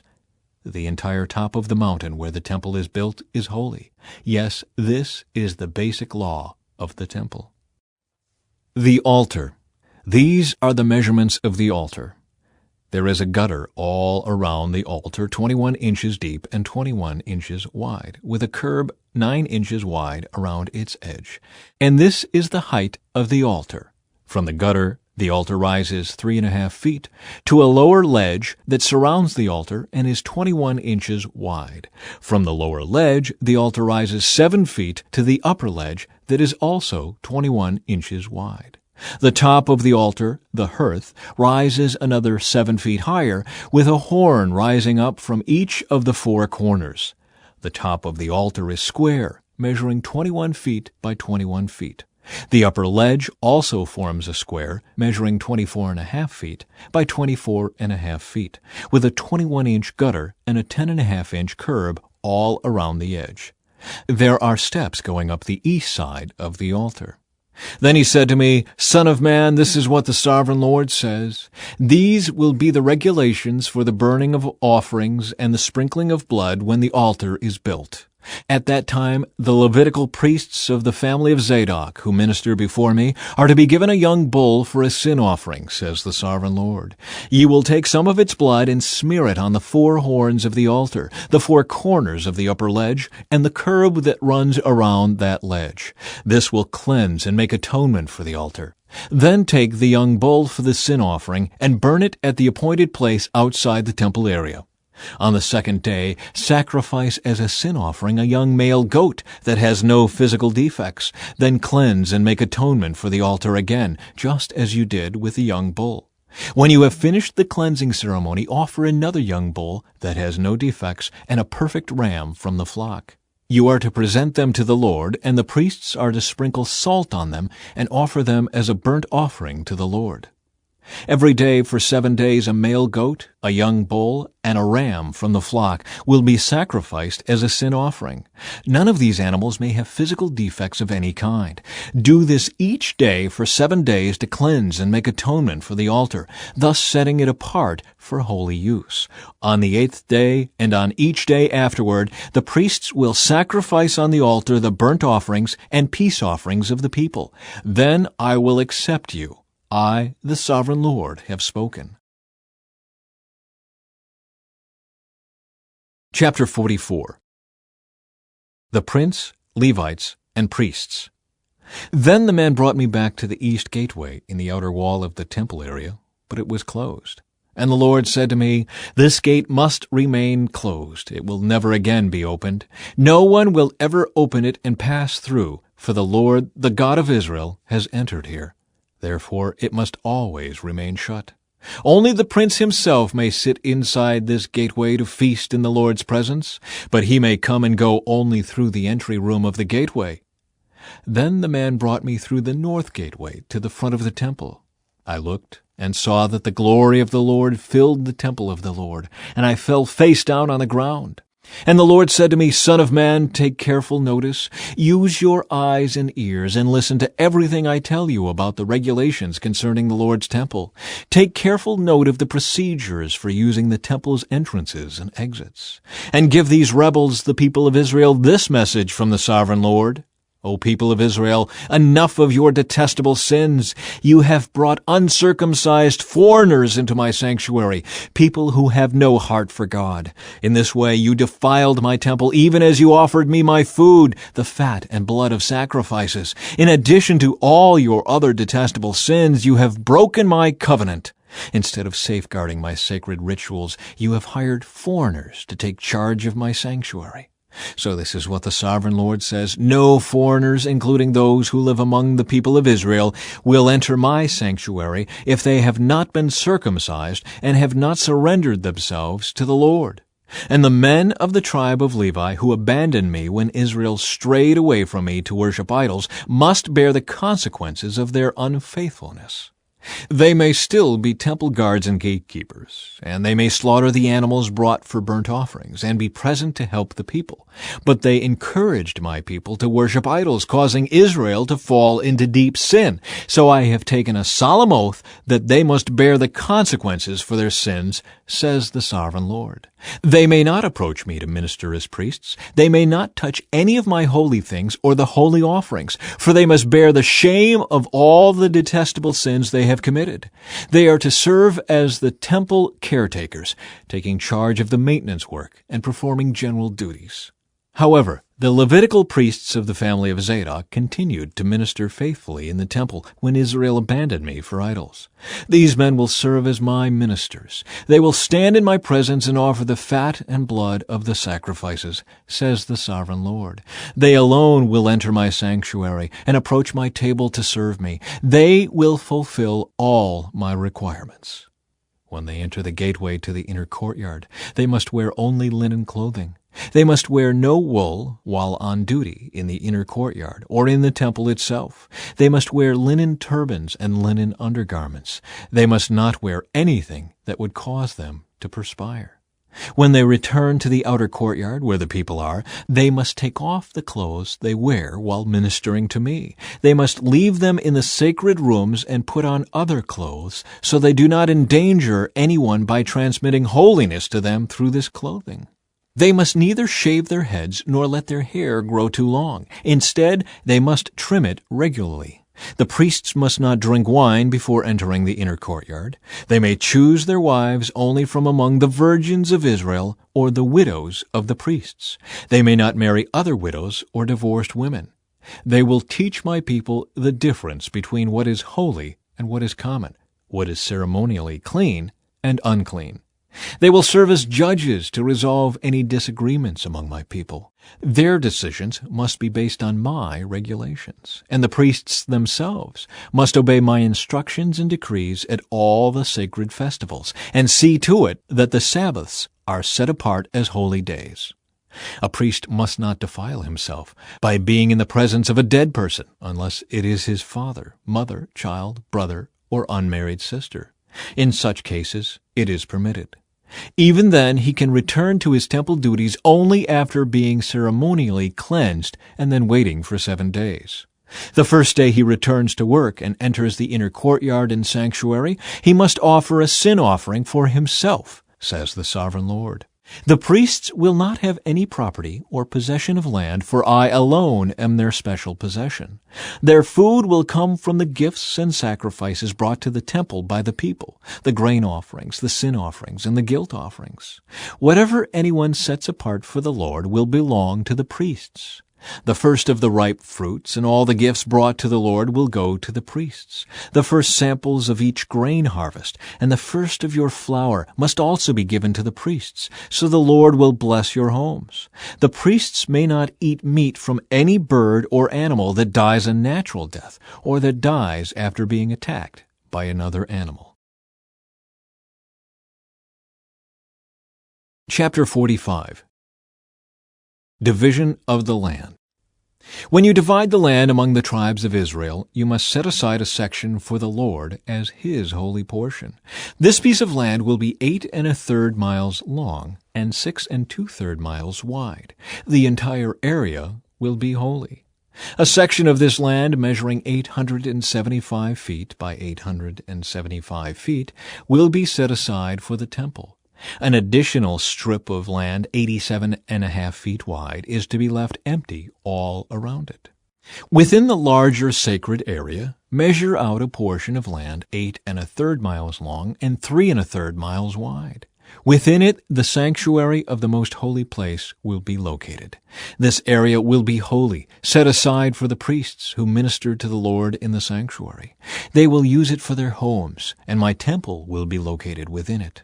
The strip of sacred land next to it, also 8 1/3 miles long and 3 1/3 miles wide, will be a living area for the Levites who work at the temple. It will be their possession and a place for their towns. Adjacent to the larger sacred area will be a section of land 8 1/3 miles long and 1 2/3 miles wide. This will be set aside for a city where anyone in Israel can live. 2 special sections of land will be set apart for the prince. One section will share a border with the east side of the sacred lands and city, and the second section will share a border on the west side. Then the far eastern and western borders of the prince's lands will line up with the eastern and western boundaries of the tribal areas.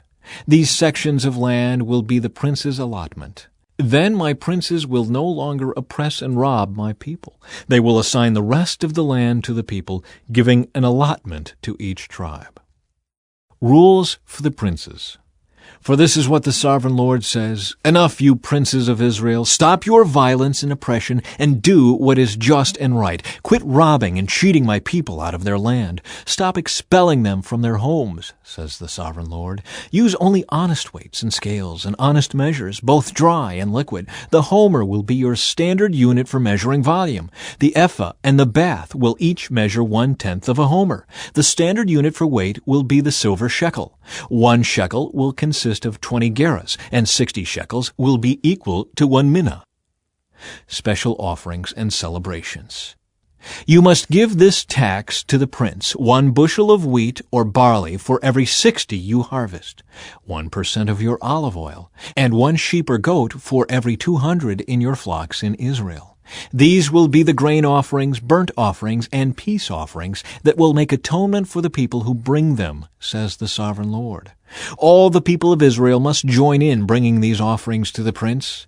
The prince will be required to provide offerings that are given at the religious festivals, the new moon celebrations, the Sabbath days, and all other similar occasions. He will provide the sin offerings, burnt offerings, grain offerings, liquid offerings, and peace offerings to purify the people of Israel, making them right with the Lord. This is what the sovereign Lord says. In early spring, on the first day of each new year, sacrifice a young bull with no defects to purify the temple. The priest will take blood from this sin offering and put it on the doorposts of the temple, the 4 corners of the upper ledge of the altar, and the gateposts at the entrance to the inner courtyard. Do this also on the 7th day of the new year for anyone who has sinned through error or ignorance. In this way, you will purify the temple. On the 14th day of the first month, you must celebrate the Passover. This festival will last for 7 days. The bread you eat during that time must be made without yeast. On the day of Passover, the prince will provide a young bull as a sin offering for himself and the people of Israel. On each of the 7 days of the feast, he will prepare a burnt offering to the Lord, consisting of 7 young bulls and 7 rams without defects. A male goat will also be given each day for a sin offering. The prince will provide a basket of flour as a grain offering and a gallon of olive oil with each young bull and ram. During the 7 days of the Festival of Shelters, which occurs every year in early autumn, the prince will provide these same sacrifices for the sin offering, the burnt offering, and the grain offering, along with the required olive oil. Chapter 46. This is what the sovereign Lord says. The east gateway of the inner courtyard will be closed during the 6 workdays each week, but it will be open on Sabbath days and the days of new moon celebrations. The prince will enter the entry room of the gateway from the outside. Then he will stand by the gatepost while the priest offers his burnt offering and peace offering. He will bow down in worship inside the gateway passage and then go back out the way he came. The gateway will not be closed until evening. The common people will bow down and worship the Lord in front of this gateway on Sabbath days and the days of new moon celebrations. Each Sabbath day, the prince will present to the Lord a burnt offering of 6 lambs and 1 ram, all with no defects. He will present a grain offering of a basket of choice flour to go with the ram, and whatever amount of flour he chooses to go with each lamb, and he is to offer 1 gallon of olive oil for each basket of flour. At the new moon celebrations, he will bring 1 young bull, 6 lambs, and 1 ram, all with no defects. With the young bull, he must bring a basket of choice flour for a grain offering. With the ram, he must bring another basket of flour. And with each lamb, he is to bring whatever amount of flour he chooses to give. With each basket of flour, he must offer 1 gallon of olive oil. The prince must enter the gateway through the entry room, and he must leave the same way. But when the people come in through the north gateway to worship the Lord during the religious festivals, they must leave by the south gateway.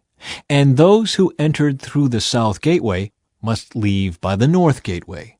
They must never leave by the same gateway they came in, but must always use the opposite gateway.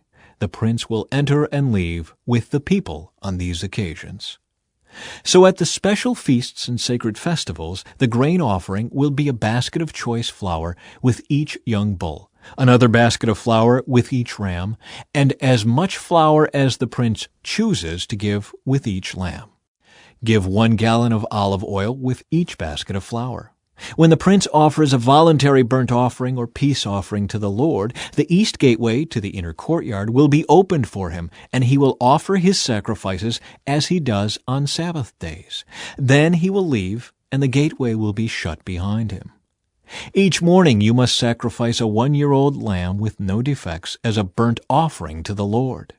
With the lamb, a grain offering must also be given to the Lord, about 3 quarts of flour, with 1/3 of a gallon of olive oil, to moisten the choice flour. This will be a permanent law for you. The lamb, the grain offering, and the olive oil must be given as a daily sacrifice every morning without fail. This is what the Sovereign Lord says. If the prince gives a gift of land to one of his sons as his inheritance, it will belong to him and his descendants forever. But if the prince gives a gift of land from his inheritance to one of his servants, the servant may keep it only until the year of Jubilee, which comes every 50th year. At that time the land will return to the prince. But when the prince gives gifts to his sons, those gifts will be permanent. And the prince may never take anyone's property by force.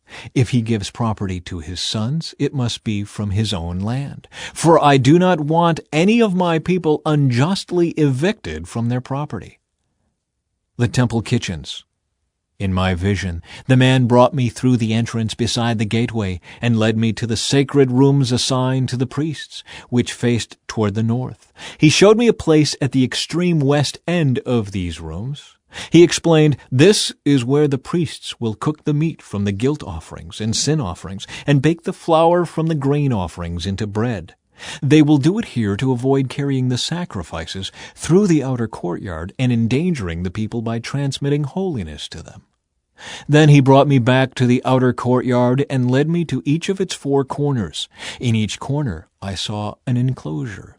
Each of these enclosures was 70 feet long and 52.5 feet wide, surrounded by walls. Along the inside of these walls was a ledge of stone with fireplaces under the ledge all the way around. The man said to me, "These are the kitchens to be used by the temple assistants to boil the sacrifices offered by the people." Chapter 47. The River of Healing. In my vision, the man brought me back to the entrance of the temple. There I saw a stream flowing east from beneath the door of the temple and passing to the right of the altar on its south side. The man brought me outside the wall through the north gateway and led me around to the eastern entrance. There I could see the water flowing out through the south side of the east gateway. Measuring as he went, he took me along the stream for 1,750 feet and then led me across. The water was up to my ankles. He measured off another 1,750 feet and led me across again. This time, the water was up to my knees. After another 1,750 feet, it was up to my waist. Then he measured another 1,750 feet, and the river was too deep to walk across. It was deep enough to swim in, but too deep to walk through.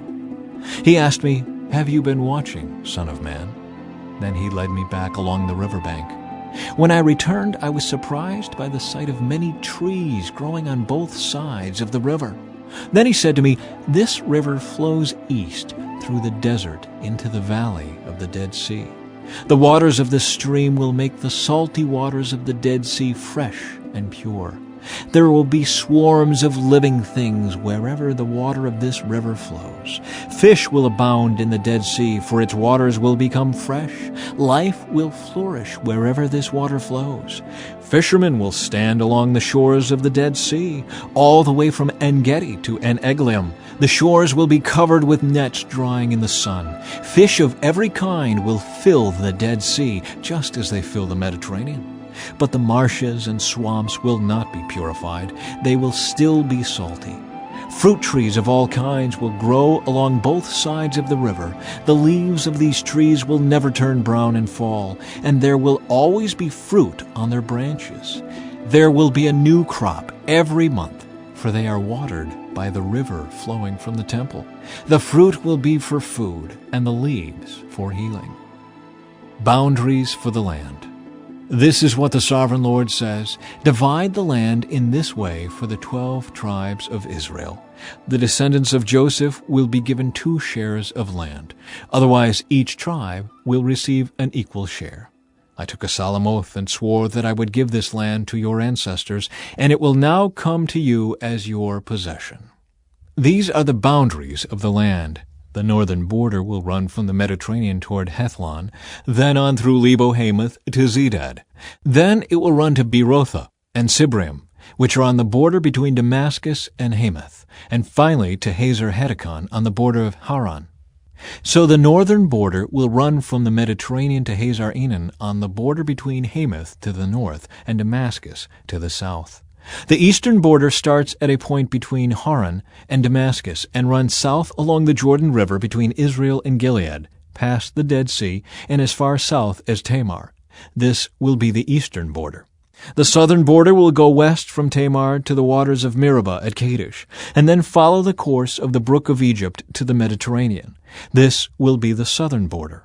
On the west side, the Mediterranean itself will be your border from the southern border to the point where the northern border begins, opposite Lebo-Hamath. Divide the land within these boundaries among the tribes of Israel.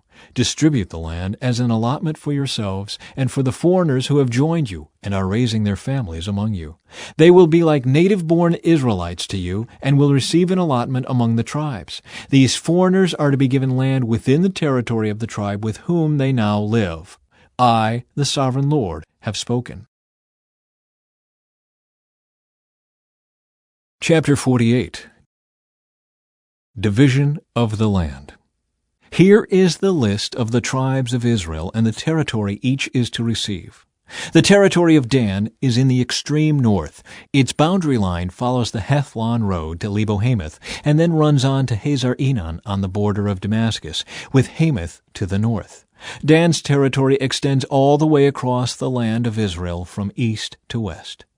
Asher's territory lies south of Dan's and also extends from east to west. Naphtali's land lies south of Asher's, also extending from east to west. Then comes Manasseh, south of Naphtali, and its territory also extends from east to west. South of Manasseh is Ephraim, and then Reuben, and then Judah, all of whose boundaries extend from east to west. South of Judah is the land set aside for a special purpose. It will be 8 1/3 miles wide and will extend as far east and west as the tribal territories, with the temple at the center. The area set aside for the Lord's temple will be 8 1/3 miles long and 6 2/3 miles wide. For the priests, there will be a strip of land measuring 8 1/3 miles long by 3 1/3 miles wide, with the Lord's temple at the center. This area is set aside for the ordained priests, the descendants of Zadok, who served me faithfully and did not go astray with the people of Israel and the rest of the Levites. It will be their special portion when the land is distributed, the most sacred land of all. Next to the priest's territory will lie the land where the other Levites will live. The land allotted to the Levites will be the same size and shape as that belonging to the priests, 8 1/3 miles long and 3 1/3 miles wide. Together these portions of land will measure 8 1/3 miles long by 6 2/3 miles wide. None of this special land may ever be sold or traded or used by others, for it belongs to the Lord. It is set apart as holy. An additional strip of land 8 1/3 miles long by 1 2/3 miles wide, south of the sacred temple area, will be allotted for public use, homes, pasture lands, and common lands, with a city at the center. The city will measure 1.5 miles on each side, north, south, east, and west. Open lands will surround the city for 150 yards in every direction. Outside the city, there will be a farming area that stretches 3 1/3 miles to the east and 3 1/3 miles to the west along the border of the sacred area. This farmland will produce food for the people working in the city. Those who come from the various tribes to work in the city may farm it. This entire area, including the sacred lands and the city, is a square that measures 8 1/3 miles on each side. The areas that remain to the east and to the west of the sacred lands and the city will belong to the prince. Each of these areas will be 8 1/3 miles wide, extending in opposite directions to the eastern and western borders of Israel, with the sacred lands and the sanctuary of the temple in the center. So the prince's land will include everything between the territories allotted to Judah and Benjamin, except for the areas set aside for the sacred lands and the city. These are the territories allotted to the rest of the tribes. Benjamin's territory lies just south of the prince's lands, and it extends across the entire. Chapter 48. Division of the land. Here is the list of the tribes of Israel and the territory each is to receive. The territory of Dan is in the extreme north. Its boundary line follows the Hethlon road to Lebo-Hamath and then runs on to Hazar-Enan on the border of Damascus, with Hamath to the north. Dan's territory extends all the way across the land of Israel from east to west. Asher's territory lies south of Dan's and also extends from east to west. Naphtali's land lies south of Asher's, also extending from east to west. Then comes Manasseh, south of Naphtali, and its territory also extends from east to west. South of Manasseh is Ephraim, and then Reuben, and then Judah, all of whose boundaries extend from east to west. South of Judah is the land set aside for a special purpose. It will be 8 1/3 miles wide and will extend as far east and west as the tribal territories, with the temple at the center. The area set aside for the Lord's temple will be 8 1/3 miles long and 6 2/3 miles wide. For the priests, there will be a strip of land measuring 8 1/3 miles long by 3 1/3 miles wide, with the Lord's temple at the center. This area is set aside for the ordained priests, the descendants of Zadok, who served me faithfully and did not go astray with the people of Israel and the rest of the Levites. It will be their special portion when the land is distributed, the most sacred land of all, next to the priest's territory. Thank you for joining us in this Bible journey today. If this video opened your eyes or stirred something in your heart, I'd love to hear from you.